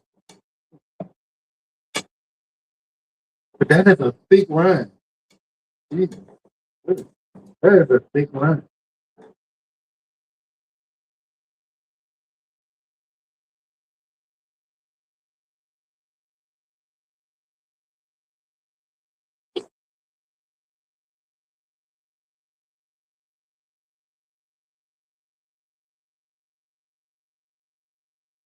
That's pretty good. I like that. I am gonna leave the other one on longer. I'm gonna let the tendril completely go next time. I think it is a little too soon, but it's not so too soon to where it's not good.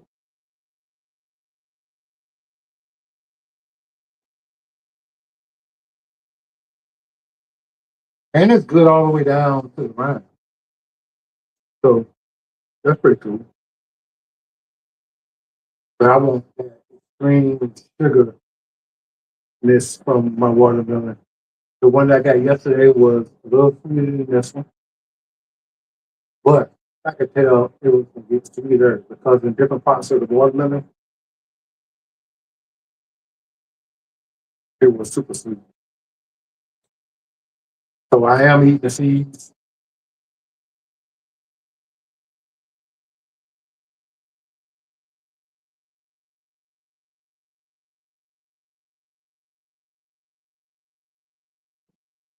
Mm.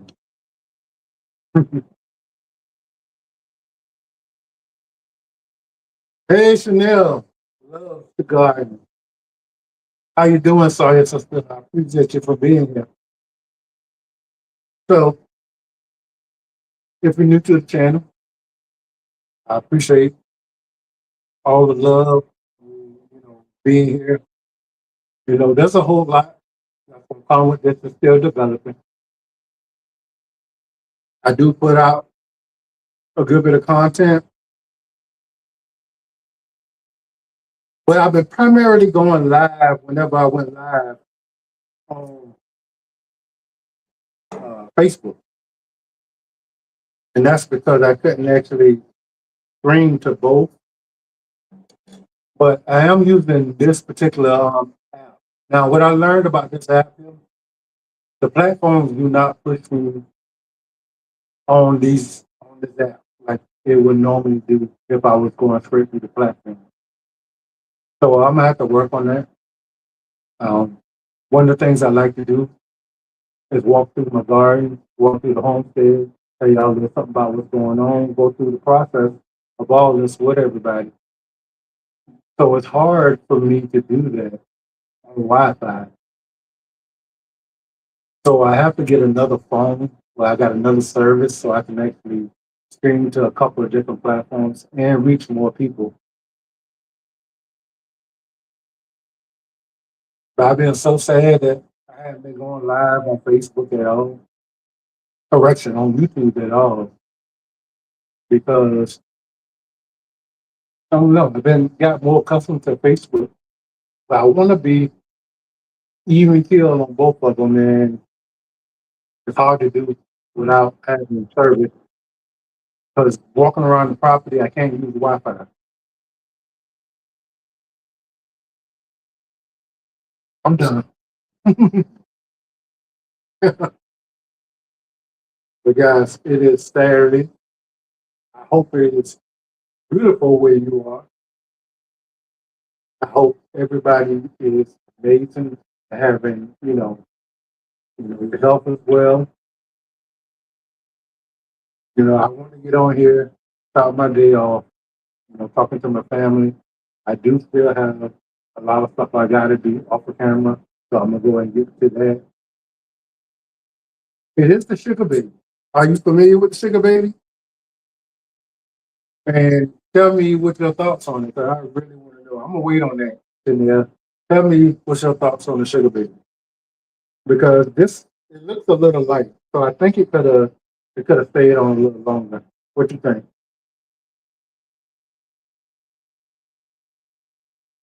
It is sweet, but I think it could have been sweeter. It is real refreshing, and this time of year we do a lot of perspiring. Watermelons are a great food to have. You want those electrolytes and the nutrients that actually replenish all that stuff in your body. And yeah, the seeded watermelon, they are amazing. Ah, moon and stars, but I haven't tasted either yet. Okay, okay. So yeah, this was my first year with this one. I have grown the moon and stars. I do like it. They was hit or miss with me though. It's like all of them. You know, some of them grow huge and are amazing tasting. Some of them don't get that big and they're not the sweetest with the moon and stars. But this was my first year growing this one, and it tastes good. And the reason I grew it is because of y'all mentioned it. So you know, I'm gonna take those experiences y'all got. I'm gonna put them into practice, and I'm gonna share those experiences with other people who have not. I started off growing watermelon this year, but I only got sugar baby when somebody mentioned it in my chat. It is both juicy and sweet, but I think it could have been sweeter. So this is what my situation was. My tendril was dry, but it wasn't completely gone. It went completely off. So I'm thinking I should have left it until it was completely gone, and I probably would have got a uh, better product. So my failure could be your success. Wait till that tendril is completely brown and rotting away until before you actually harvest. Now, for watermelon, right before they get ripe, if it rains, it could dilute the flavor of your watermelon. So it's kind of one of those things that you want to harvest when you have been without rain a little bit and the watermelon is ripe. But I'm not a professional watermelon grower. I just do it because I love growing. It didn't take very long. Now, did I time it? I didn't time it.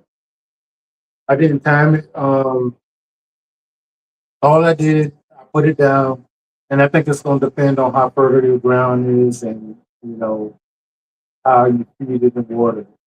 But it didn't take long at all. It's not a very big watermelon plant compared to my others that's crawling all over the world. So it is. It's a pretty cool plant. I think I'm gonna grow it next year. I'm gonna grow it more intentionally next year. I let it stay on the ground. I think this one is small enough to where I can actually let it trellis up some, and I'll see how that works. And the vines are a lot smaller, so that is really um, a goal for me because now I don't have so much trouble. And I can get these personal size watermelon. I can eat a half of one of them in a sitting or a whole one, and let it go. If I got multiples, I can just keep on harvesting them and eat them. As long as they're good and they're manageable, I think they're good. They're good to go. That's right. That's right. We learn as we grow. And, if anything that I already grown or am growing and I have grown, I can actually pass on some of the stuff to the people that's actually thinking about it. That's what I want to do. That way you can avoid any of the mistakes that I made. And believe me, I have made a lot. And I'm not bothered by my mistakes. I keep on pushing. I learn from them and it drives me while it actually might deter other people. So we don't deter people. We can make sure that we actually share some of the valuable information that we have. So I definitely appreciate y'all for coming in today. I'm gonna go and get some work done, guys. All right. I'm gonna put out something a little later, probably in an hour or two. Hi guys, what happened? What's up? What's up? What's up? So one thing about these streaming platforms that I'm on,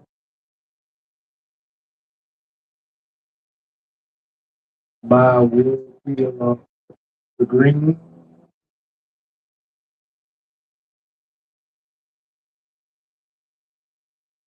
but it's good for the body. Oh yeah, yeah, yeah. I actually we made watermelon candy one year using that part of the watermelon. Yeah, yeah. I got plenty more. This is my second watermelon that I harvested this year, and I still have a lot more to go. So I will play with it as it goes. I'm eating my seeds, which is one of the things that I used to do. Curtis Odom. How you doing, Odom? What's up, Maria?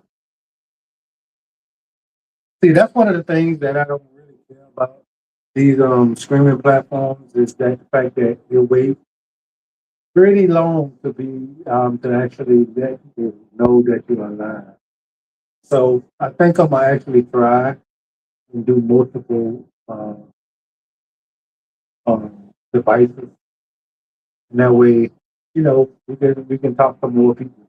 You know, so the people that just coming in are actually conversating. We'll talk about that on another day. Talent for that. We'll talk about how to do all that stuff. So generally, food preparation, and cooking and stuff. I do a lot of that on the off season. I do some of it during the on season, but I try to save that when there's nothing in the garden growing. So I talk about some of the food that we preserve from the garden and putting it together um, during the off season. Of course, we have our brassicas that grows when it starts getting cold. So we do a lot of talking about that. And so it's going to be a whole lot of things. You said also replaces the blue pill. I don't know. I think watermelon would go crazy if that was the case. if if you can actually use watermelon rind in place, for erectile dysfunction, I'm sure watermelons will be growing everywhere. Like everybody vines in everybody's yard. It is delicious. It is delicious. I think we did that about 3 years ago. Watermelon candy. The idea of it is weird, but it actually is pretty good. And it's a way to have snack. So I'm gonna release a video today asking a question. Matter of fact, I'm gonna ask it now. But I'm gonna ask it in the video. I've been growing zucchini, and I've been getting a good bit of them. So I was trying to figure out what would I be doing with my zucchini.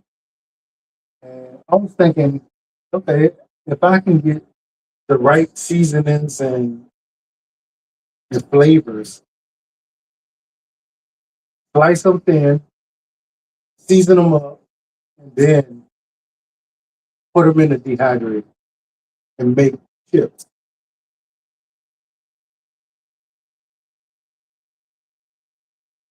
So for this, you said you got a lot of watermelon. You have none that's very close to being harvested. So where you at, Odom? Oh, this is Odom. Is this an Odom homestead? Because I think you in where you at? You were in Tennessee. You was in,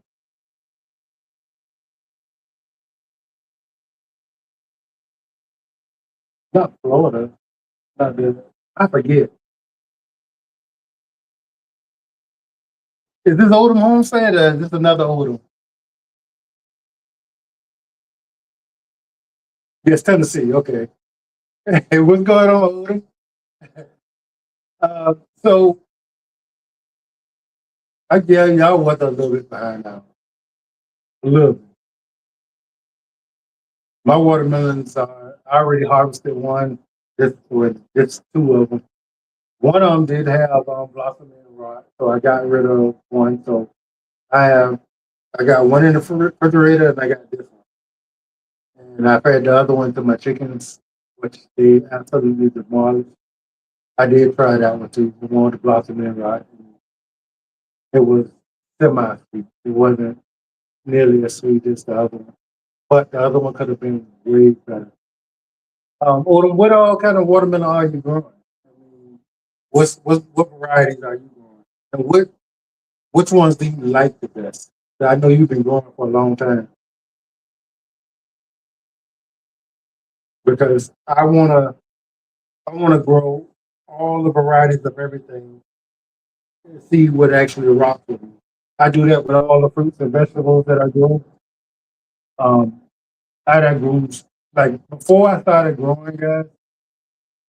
I believed I didn't like squash, but then I only thought of squash as being one thing. And now that I know that there's a whole other lot of other varieties of squash, I realize I do like squash, and I went my whole life believing it. So that's a lot of things, and that's even with tomatoes.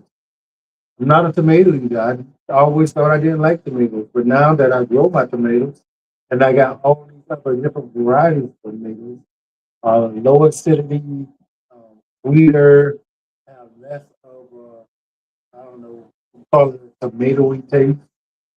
Now I realize I actually do like tomatoes also. So that's that's the whole thing, guys. And if you're new to growing, that's some of the things you don't know. I'm actually growing eggplant this year for the very first time. Not as much rain, just Congo chopping, Gray, Carolina Cross, Jubilee, Florida.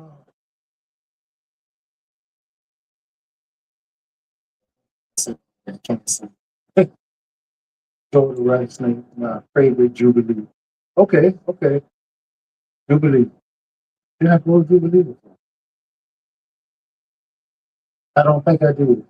I think I thought about growing Jubilee. Never grew it. Chocolate Gray, I didn't have much luck with that. It was it could have been my fault too. I'm not the most professional watermelon grower. I'm actually just growing. I'm learning as I go. If I have problems, and I figure out why I had those problems, and the next year I fix. Well, we know that different varieties sometimes require different treatment, so therefore I could have been messing them up. So this year, I think I actually um, perfected what I needed to do. I think so. Hopefully, I get some amazing watermelons this year. I don't care about them being the biggest. I want I want them to taste good, and I want to get multiples if I can. So, a big old huge watermelon is not my goal. So, I kind of plan them a little close together to, just to get watermelon not right on each other, but closer than they probably should be. Never heard of those flavors of watermelon. There's a whole bunch of everything. That's one of the things I try to express to everybody is the fact that all these fruits and vegetables have a lot of different varieties. Never think that what you can find in the store is all that it is when it comes to that particular variety. Anything from strawberry, raspberry, blueberry, peaches, plums, whatever. All of them have tons of variety, and they all taste somewhat different. So, I want people to experiment. You know, um, look at content creators, try to get some ideas. Odom Homestead. I don't even know if Odom is on Facebook, but I know they're on YouTube. That's what I want to. Even if I only got one, it needs to taste good. But that's exactly. That's it. That's the goal. I know, because we're on social media, that people want the biggest show is, you know, and that's fine, for those who want that, but I want good production. I've been doing a lot of research on melons for the last few years because one. Yeah, yeah, yeah, yeah, yeah. Yeah, so watermelon ones, guys.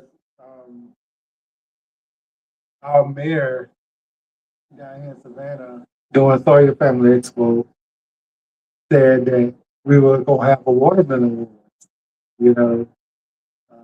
So we were gonna battle based off of where you were from, who was gonna be the winner of watermelon war. So that's gonna require you to have the biggest watermelon. So yeah, have to do some research to get that, make sure. And I think a lot of you got to get the variety that grows the exactly. Yeah, me too. Chanel, being able to grow them yourself, as you can see, a lot of them are starting to sell seedless watermelon. And if you're in this space and you're more about, trying to eat the best you can, seeds are actually good for you, right? So they're not always the most convenient thing, but it never hurts, to, you can enjoy it along with the watermelon and get the benefits from the nutrients in the seeds. I remember even growing up, for one, there wasn't no such thing as a seed as watermelon growing up. But all we had to do is eat watermelon and spit seeds out. Every now and then one go down, but nobody talked about it. Wow. I was I was getting high 40 pound melons last year, trying to get 70 pounds this year. So what variety were you growing to get that size? Most people think big melons like sweet. That's not true. They are very sweet and juicy. Okay, tell me the variety. I mean, that's amazing. You gonna have to share some of those tips. I never got a water to be anywhere close to that. Um, I think when I was weighing, I can't. I want to say 15 pounds was the biggest I ever was able to weigh one at. I can't even imagine 40 pounds. You said 7. Woo! Go ahead. Pretty, pretty scary. Yeah. I was having this conversation earlier about everything is being is for money. It's nothing that's being done out here to better who it is we are, our community, our health, none of that. It's all about making money. So we are just tools for the people that's way up to benefit off. So if we don't come to the realization that we need to start working to be um, better for ourselves, for our families, for our communities, we do because we already falling for all the propaganda.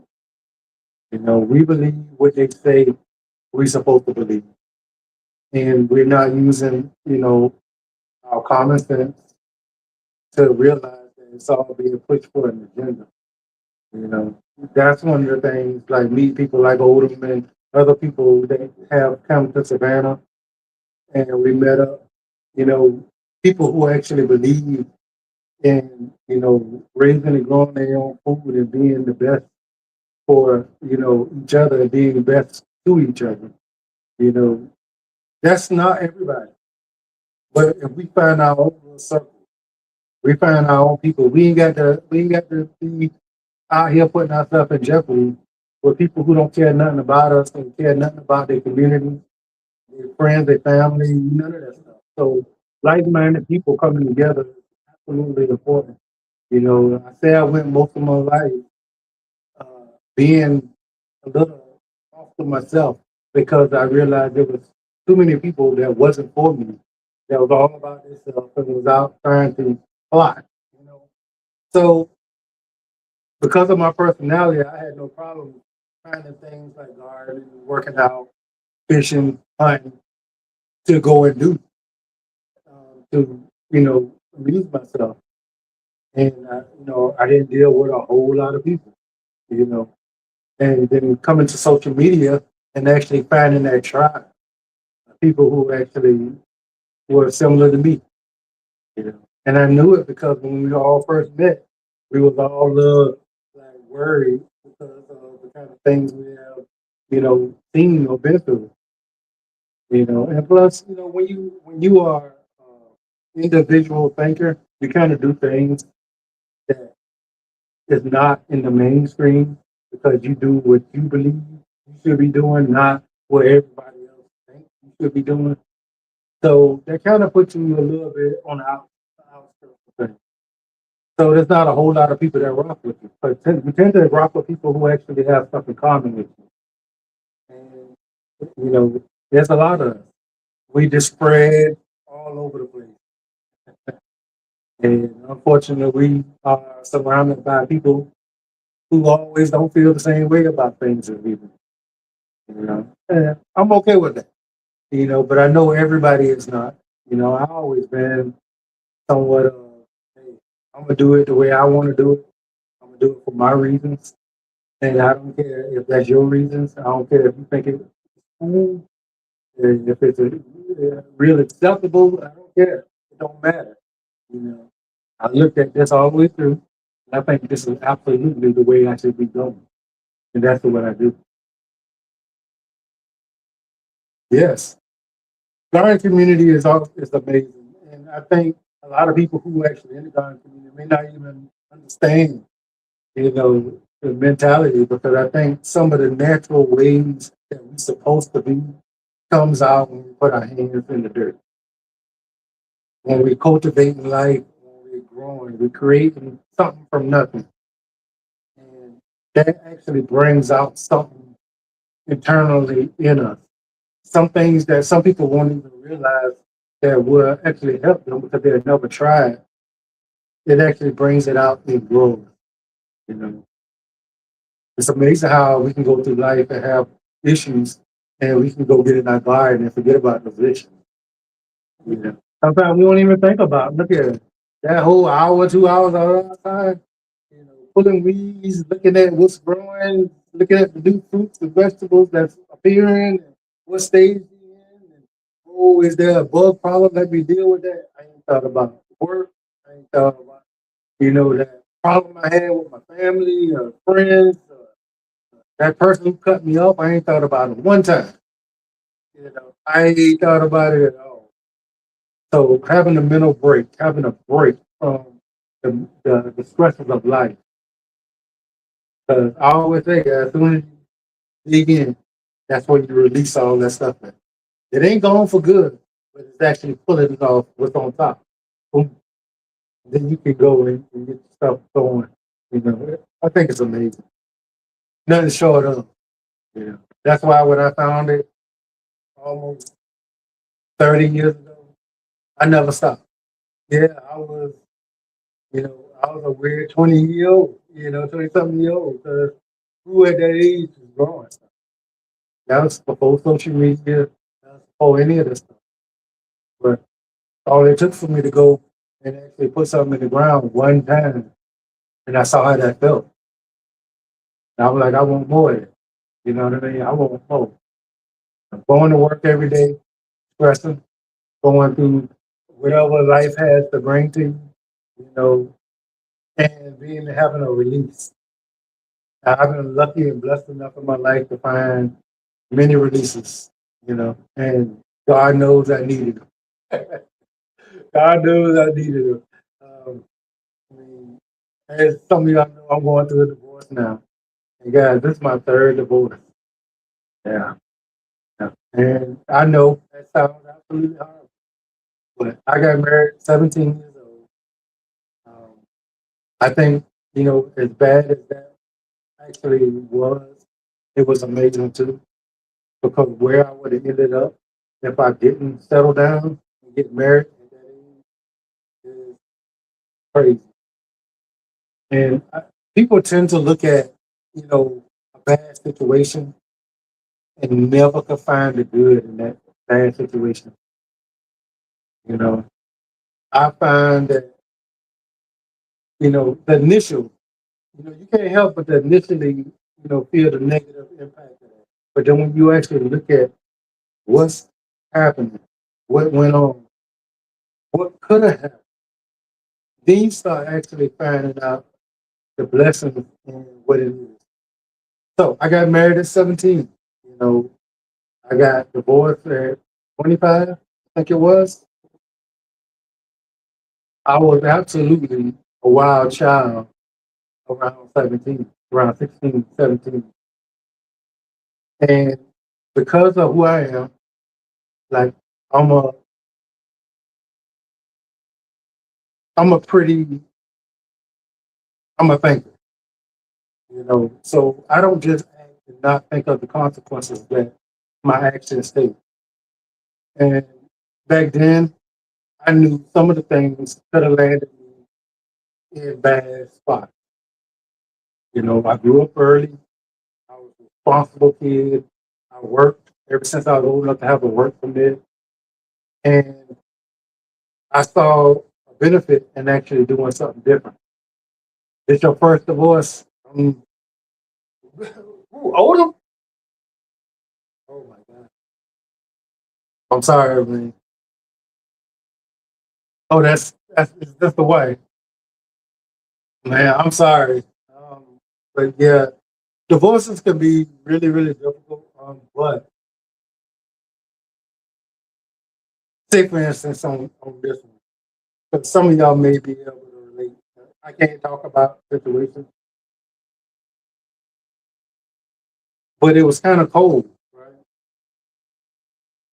And left without any way to pay bills, um, to feed myself, anything, because I was relying on what was built. And that person was able to take everything and leave all the bills with me having no way to do it. I had to find a way to actually overcome that.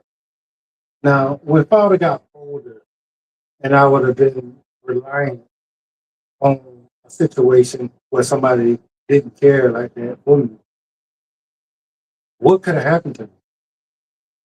So the blessing is getting that out of my life, right?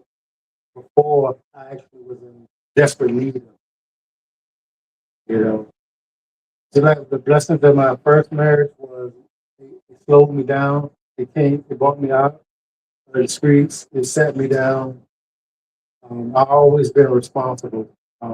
Being the oldest child and a dad that was always gone and had some kind of drug problems, and I was always responsible for taking care of everything. So I worked early. I took care of everything. So when I got 17, I absolutely felt grown, and I was able to get my own place. And ever since 17, I had my own place. I got my first apartment at 17.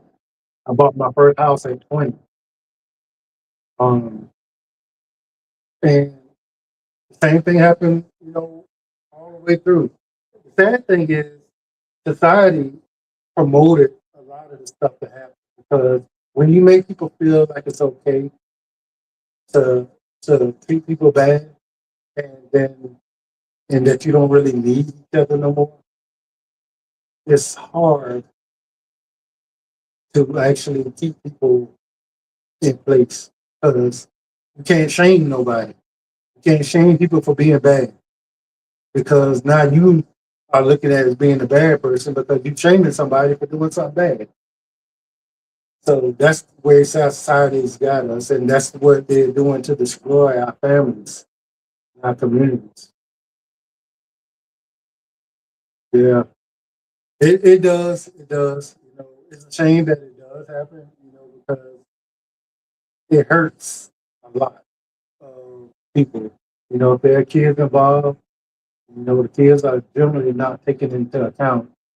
The community. You got to think about how everybody else is looking at the situation, and some people gonna feel like, you know, well, if everybody else doing it, I might as well do it too. It's not gonna hurt.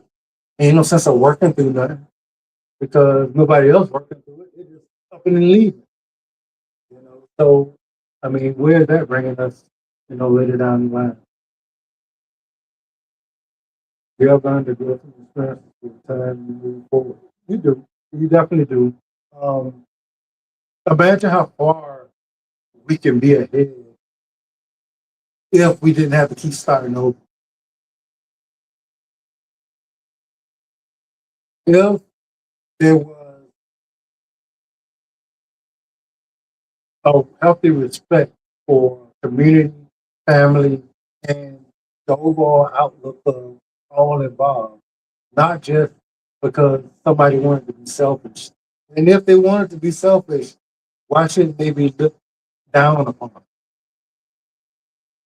Why couldn't the selfish person be looked down upon for not actually uh, taking into account more than just how they personally feel at that particular moment? Society is breaking down, family struggles is making it look normal, really sad. It is. It is so, that is so true. And I think nobody is looking at it. Nobody is looking at it. If you come from my time, you see a big change.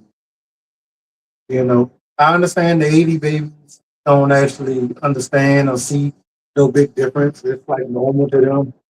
But if you saw the way things were then, and you look at it now, that don't mean everybody was happy, and nothing was happening, nothing was going wrong. That was normal. People just got through it, you know. And I love to hear people sit there and talk to people who've been in marriage for 30 years or 50 years, talking about, I want what you got. Well, are you willing to do what they did? No, you're not. You know, they had their ups and downs, they had their issues, you know, knock down, drag eyes, whatever. They had all that. They just stayed. And then one day, they both sat down and they both now sitting on the porch. Wow. And you tell them, I want what you got. You ain't willing to do what they did. Nobody is no more. And it's really, really acceptable to see. It's really acceptable to see somebody just throw their whole uh, commitment to God, to the whole relationship, the whole ability to raise productive kids, to show their kids that it don't always have to be me feeling good and smiling inside for a relationship to be considered good. Nobody is telling their kids that. Nobody is showing their kids that. So how are the kids know? I mean, it's super sad.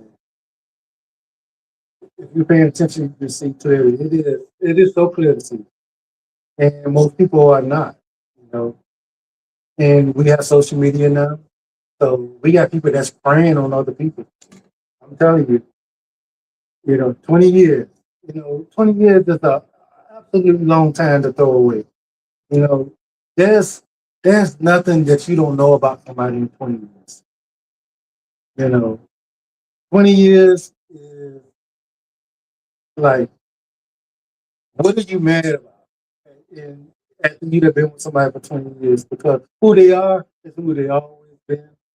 And the only thing is, what you decided you wanted now change. You know, so you know, I think if it was the best for everything involved, everybody involved, which is very few situations, it's okay. But it is absolutely ridiculous for anybody to get out here after 20 years. They have no clue what's out here. No clue. this is dog eat dog world. And sad thing is a lot of people gonna get hurt out here trying to see what they was missing.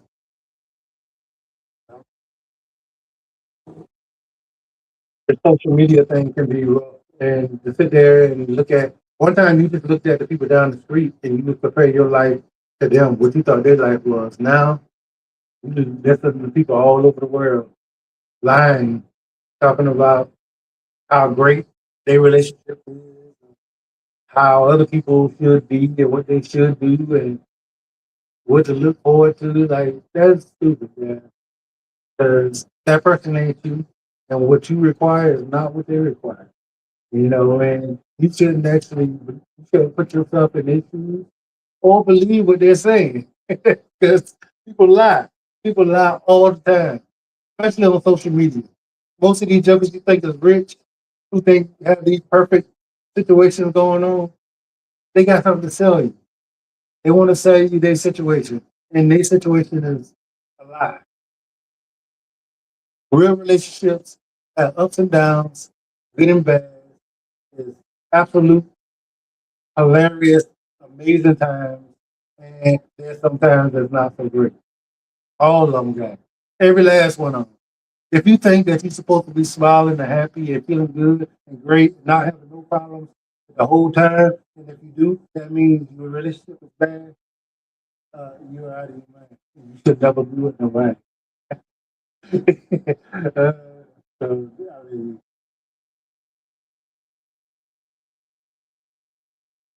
social media makes it worse because some people believe everything they hear. Yeah, you're exactly right.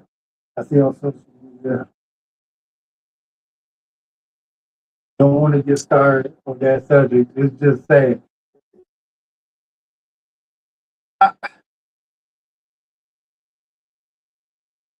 me personally, because my ethics and morals, I can't understand why you would purposely destroy other people's lives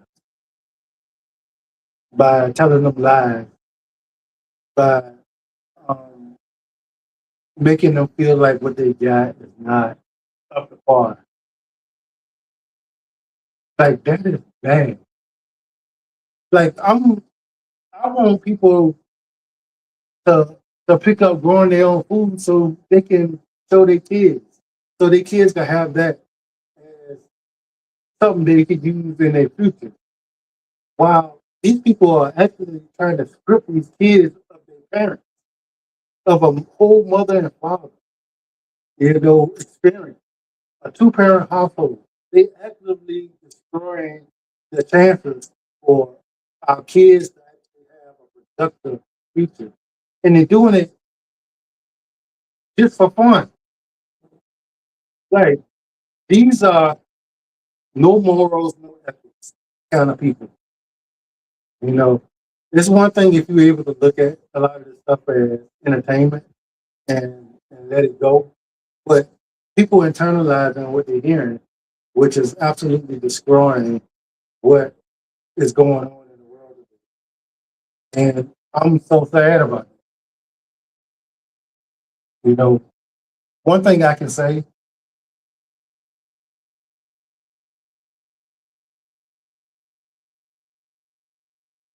I'm new to social media, but I know not to get sucked into it because it's mostly untrue. There, people show you what they want you to see, and most times what you hear, you can't believe. That is absolutely true. And I think depending on the person, you understand it. But it's too many people that don't. Too many people that don't understand that what you're seeing is not what it is. And you got to ask yourself, why certain content get pushed more? Why are the videos or the content that say men and women don't need each other? Men ain't this, women ain't that. Why is that getting pushed more than the trad wives or the good relationship talk, the wives or the woman or the men that's saying, I absolutely love what it is I got and what I'm doing. And the way we was able to get here is by going through this and that happens and this happens. Why is that not being pushed? Because it's out there, but you don't see that. If you talk noise about relationships, the male, the female, you get pushed. Why showing people being ratchet, getting pushed? Why is it not people who actually live in life and doing the things that's beneficial for the community, for their families, who's loving and caring for each other? Why is that content not being pushed? It's there, but we won't know it's there. Why? Because that's not what's popping up on our pages. Bunch of women fighting, bunch of guys talking noise, you know, being disrespectful to each other, you know, just doing the silliest things. You going viral if you get that. You know, well, the way the platform works, they decide what's being out there. They decide what's getting put out. If they want a certain kind of content, paparazzi, they're gonna absolutely push it. Just like gardening, growing. At one point, they pushed that to be really a big thing. It's not so much no more. You know, so bashing each other for being a male or female. You know, of course, if you could throw some kind of racial issue out there, like all that's going viral. Everybody gonna see that. You lucky if you growing some tomatoes, people gonna see it. You lucky. You know, the amount of work you got to put in to actually get that being seen is absolutely crazy. You know, you would think that if you've been doing this for a long time, most people know that you're there. They just decided not to watch you. No, they don't know you're there because they're not showing you. They're not showing you them people. They're not showing people what you're doing, and I'm fine with that. You know, it is social media. This is their thing. All I can do is do what drives me, and because I'm driven to talk about some of the things that I found is amazing. I wasn't raised doing this. I had to learn this stuff was amazing. I didn't have people around me that was doing it. I found it. I loved it. I'm sharing it because somebody else is gonna see it. They're gonna love it. They're gonna they're gonna they're gonna better their life, their situation because of it. And I think it's a lot of amazing people. And you sound like you both definitely got your head on that. That's going to actually resonate with what it is that we know. I'm never going to come on here and fake the phone. I'm never going to do it. I don't have that in my body because I don't believe in it. And that's just me. Some people, that's just who they are. I'm not down enough for them being them. I just don't believe in it. Be real to people, because we got people that don't think the way we think. That's why if it's not about gardening, then not for me. I only get on social media to talk to garden. Yeah, I mean, if you actually get entangled into the mindset of some people that's out here, because some people are absolutely cook, like they destroy it, and they're gonna bring your mentality and your spirit down. Um, I can actually compartmentalize everything. Like nothing that I see makes me think or believe anything different. Now, I could say one thing, getting on social media, being in a relationship out made me realize how damaged, we are as people today as going into relationships and what our future is gonna look like. If you think that this is gonna get better, you're absolutely mistaken. If you think that one day we're gonna have families, or one day we're gonna care about each other, one day we're gonna have community again, no, it's not gonna happen. This is this gonna get worse. And again, I thank God I was born in the generation I was born in because I don't want to be a part of this. absolutely don't want no parts of this.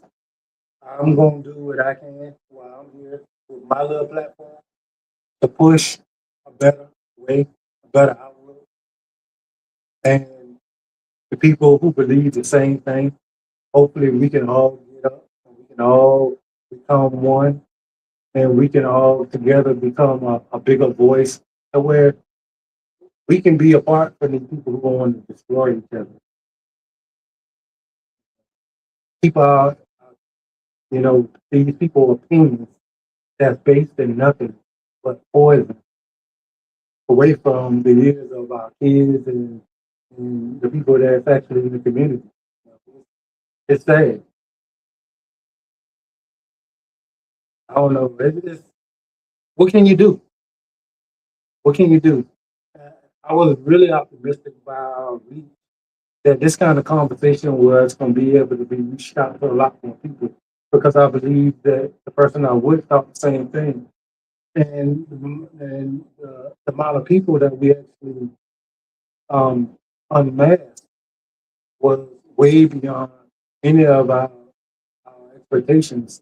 And because then we had more listeners, we could talk more about being better people and us getting together. And our Fire Thunder Expo, where we actually brought all the people together, was so amazing. And I paid for that out of my pocket, like for the longest, because I believed in it so much. And people came in from all over the country, and we got to meet each other, and we sat down and we loved on each other, and we ate meals together, hung out with each other for a whole weekend, and I think that was magic, and I'm not willing to give that up. I'm not ready to give that up. I think that's going to be my best contribution to the world as of today. My kids are grown, um, and my goal now, for one, I got to survive, but two, I wanna leave something behind that's actually gonna mean something at some point. I wanna make a difference. That's it. If I can get people to actually start going, and then the kids actually follow suit, now I got a whole other generation that, while my name ain't gonna be nowhere in the picture, I know an influence came from me somewhere that actually contributed to the upbringing of these kids. And I'm gonna say it again. People send their kids off to college thinking that, they're giving a better future for their kids. Well, college is not guaranteed, and that don't necessarily mean they're not gonna have problems. Why not have the tools to be able to feed yourself if necessary? So you're teaching them how to go out and find a job and work, but you're not teaching them how to eat better foods, how to grow their own food, so they can, for one, have a longer, healthier life. Two, if things happen like they will do, and I only can choose whether or not to eat or pay my light bill, it's not a choice I necessarily have to make. I can actually make some other decisions that can actually make things a lot better, a lot easier, and I can survive. And I think that's some of the things that we are missing. When we are dependent totally on the system, we're gonna get some things that we're gonna have to do, depending on the system. But we don't have to depend wholeheartedly on the system, even though they want you to believe that we don't. There are things we can do to where we can go to the grocery store a lot less. We can feed ourselves food that's gonna actually help us and not hurt us. So a lot of people don't know the chemicals and all the stuff that's in our food. We need to talk about it more. Most definitely, I'm about the conversation. And like I said, Timeless Designs, even though I am, homestead gardener grower, I'm about community, and I'm about us being better together. So I am wanting to have the conversation. And because I'm now the main character of the social media, I need to be more out there with having conversations. I went a lot of years, guys, all my life, having conversations with only the people that matter to me. Saying what I need to say to other people, but only really having conversation with the people that matter to me. And my circle was just big. And now I'm getting used to having conversations with more people, you know. And hopefully those people become the people that matters more to me because they're more like-minded people. And that way I can actually, be in my bubble. Because the people that know me, that I care about, they know you can't shut me up. But I won't talk to people I don't know because I don't know where your mind is. People are weird. You know what I mean? So once I realize that you're somebody that I can talk to, I definitely will talk to you. And being on social media, I'm not a kid who grew up on this thing. You know, I'm a grown ass man who actually got to this point in life and realized this thing existed. And I'm adapted to it. And I think it's amazing in a lot of ways, and I think it's poisonous in a lot of ways. But there's good and bad and everything. So you take the good and the bad, you kind of minimize it as much as you can and try to get the best out of it. So that's where I'm at right now.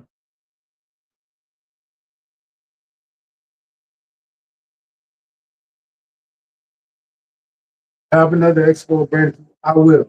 But because my following is low and it's small, I supposed to have, I ain't saying small, but it's not where it should be. Um, I supposed to have access to my other people. Um, the court says I'm supposed to have it, but it's not being given to me. So, and I'm not gonna make a big deal out of it because I'm not, you know, it puts you in a bad mind frame to always be arguing and fighting about something. So I just, the judge say give it to me, that person say no, so I don't have it. And whenever I go talk to the judge again, we'll see what they have to say. And that's just all to that. And once, I think my other community, some of them know what's going on and they just chose the side. Some of them have no clue. And either way, that's fine. You know, I'm not I'm not trying to make nobody dislike, you know, my ex. I just don't want them to believe the lies about me, And I know that's a tactic that's being used to get everybody on their side, but that's neither here nor there. It's not going to benefit me, and it's not going to benefit my people to be able to sit there and go back and forth about this all the time. So I'm just moving forward, and I'm gonna let life be what life is. If it works out in my favor, great. If it don't, keep on moving. That's just how I go. It's kind of how life has been with me all my life. These are conversations that I'm always having with people close to me can definitely relate. It is so important.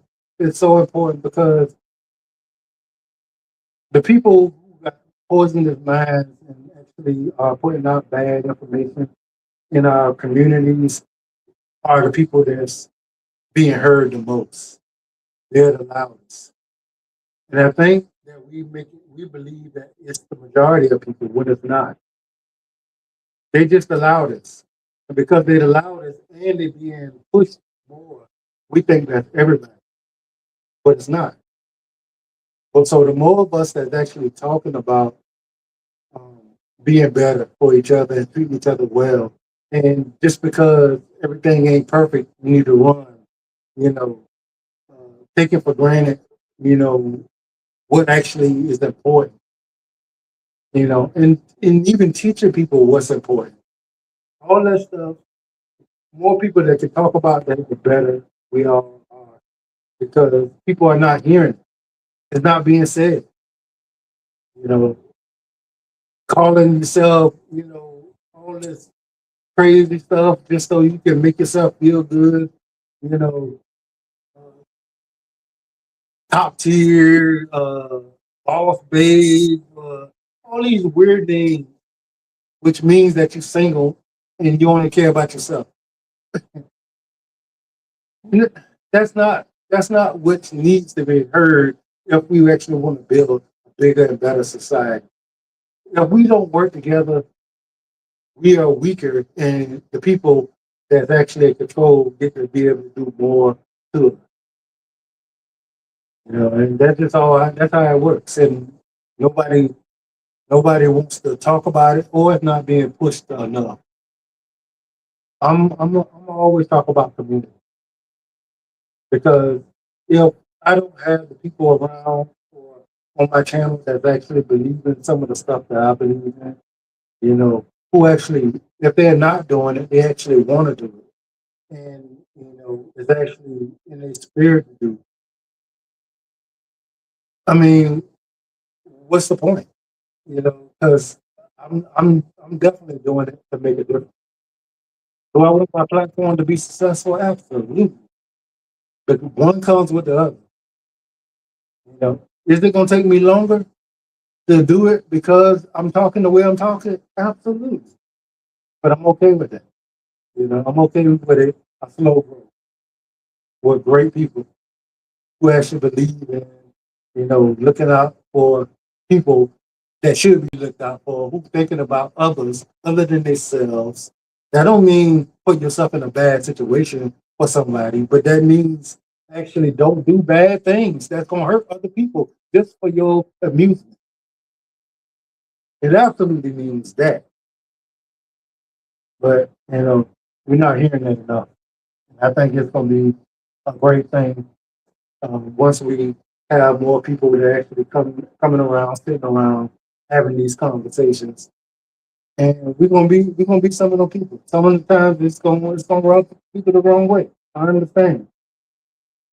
If you feel like your happiness is the only thing that matters, then go ahead. But if what makes you happy is not actually doing the right thing that's better for society, for your kids, for your family, then uh, yeah, no, that's just not right. Not right. Because if you actually get happiness from making other people miserable, um, yeah, you're a piece of crap. Yeah, unsubscribe. I don't care because you're not my target audience. Yeah. Um, you know, even when I was on my other channel, I don't pander. I don't talk to people to try to make them feel good just so they'll be on my page. I told how I felt. I put out the content on what I believe. You know, I told my wife where we were and how we were moving, and that's the way we moved. And the people who didn't like it just didn't like it. You know, but we found out that there was a whole lot of people who did like it. And if we just did the work and then it happened, I'm gonna do the work. Will it happen? I don't know. I'm still gonna do it because that's where I'm at now. And like, yes, these are conversations.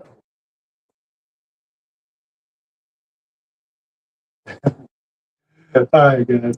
Y'all actually did me some amazing favorite timeless designs. Odom. You know, Chanel.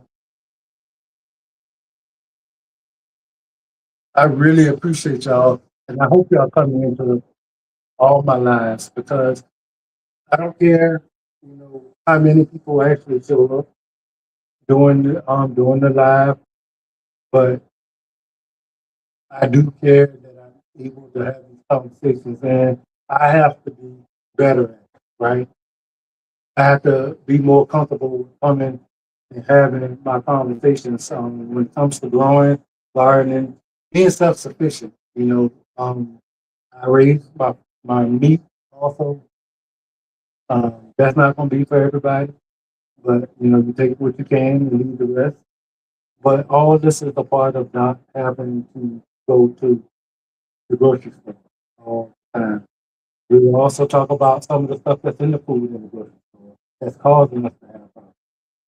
And we gon' people just don't understand what it takes to actually put a product in the store and allow it to sit on shelves for weeks and months after being shipped from across the country, put in warehouses, and then put into your stores. People don't realize the kind of chemicals that is required for all that stuff to take place and what those chemicals are doing to our bodies. You know, that's one of the things that is a real big like misconception and misperception about um, your health is that you go into a store and your fruits and vegetables are absolutely beautiful. Your food's been sitting on the shelves for weeks and months, and they're going to still be good for weeks and months. And it's actually something that your body can actually handle right. No, anything that preserves food for that long absolutely is not going through your body, through your system that long. Fruits and vegetables to be beautifully shaped, no blemishes, no issues, has to be sprayed with chemicals. Let me say that again. Fruits and vegetables, no blemishes, perfectly shaped, looking beautiful on your shelves, has to be sprayed with chemicals. And to be able to sit up there for a substantial amount of time, it has to be a variety that's not the best for our health. If you grow your own food, you will realize there are stages to your food. Unripe, kind of ripe, ripe, not so ripe, going bad, bad. And it happens in days.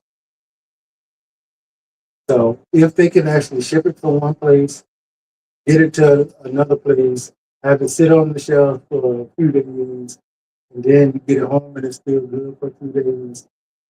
Yeah, no, no. Does that mean that you shouldn't eat it? I ain't saying that.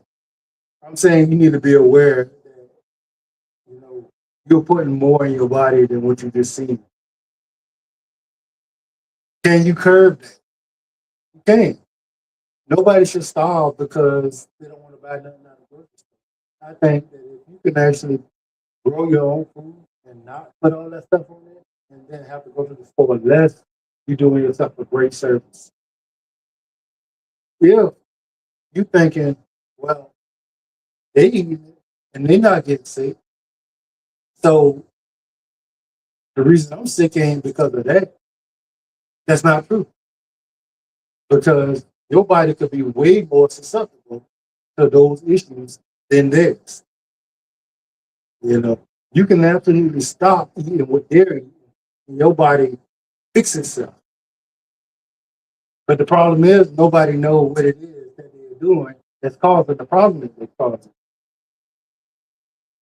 Do you know that with rice, pasta, uh, candy bars often, that soda, that juice? Do you know that there's not something in one of those things that's got your body going crazy and causing you all your problems that they give you tons of medicine for? No, you don't know that. Why? Because that's not what's being told to them. All natural, organic, 100% this, 100% that. No, no. You know, can some of that stuff be good? It can be. But the chances are it's not. You can't really get a whole field full of unblemished fruits and vegetables, and the farmer make enough money to be able to sustain this family without putting chemicals on their fruits and vegetables. Some of you may say, well, I just wash my fruits and vegetables. No, that stuff soaks into whatever it is that is sprayed on. It grows into it. It becomes part of that fruit or vegetable. Now you consume. Some of you may say, well, there are safeguards against that. Um, there are safeguards, but then there are people that got enough money for that stuff to be ignored. Will it make the majority of people just roll over and pass out? No. Majority of people will just go on and build a problem. And over years, the problem will get worse and worse and worse till it's a real problem. Some people will absolutely feel that problem immediately and will absolutely, like, body will go crazy. All of a sudden, all my joints hurt. My stomach is like filled up with gas, inflamed. My blood pressure is going crazy. You know, sugar problems is going crazy. All of a sudden, and there's a chemical that's not reacting right to your body, and your body don't process a lot of these dangerous chemicals. Why? It's not a known property, and because people don't look at us as a part of nature, we are creatures, we are animals, we are God's creation. Everything that we're supposed to be using is right here. Stuff that we make in labs are not the stuff that we're supposed to be using. So when our body takes it in and it don't recognize it, it stashes it away because I can't do nothing with it. Well, guess what? When that stash gets bigger and bigger, it's only a problem then, right? It's not a problem when it's taken in small quantities because it is stashed over there. It's not doing nothing in your body because it can't be used. They can't get rid of it because they don't know what it's supposed to do with it. But the more you eat, the bigger that problem gets. Now you got body issues. Now you got arthritis, inflamed everything.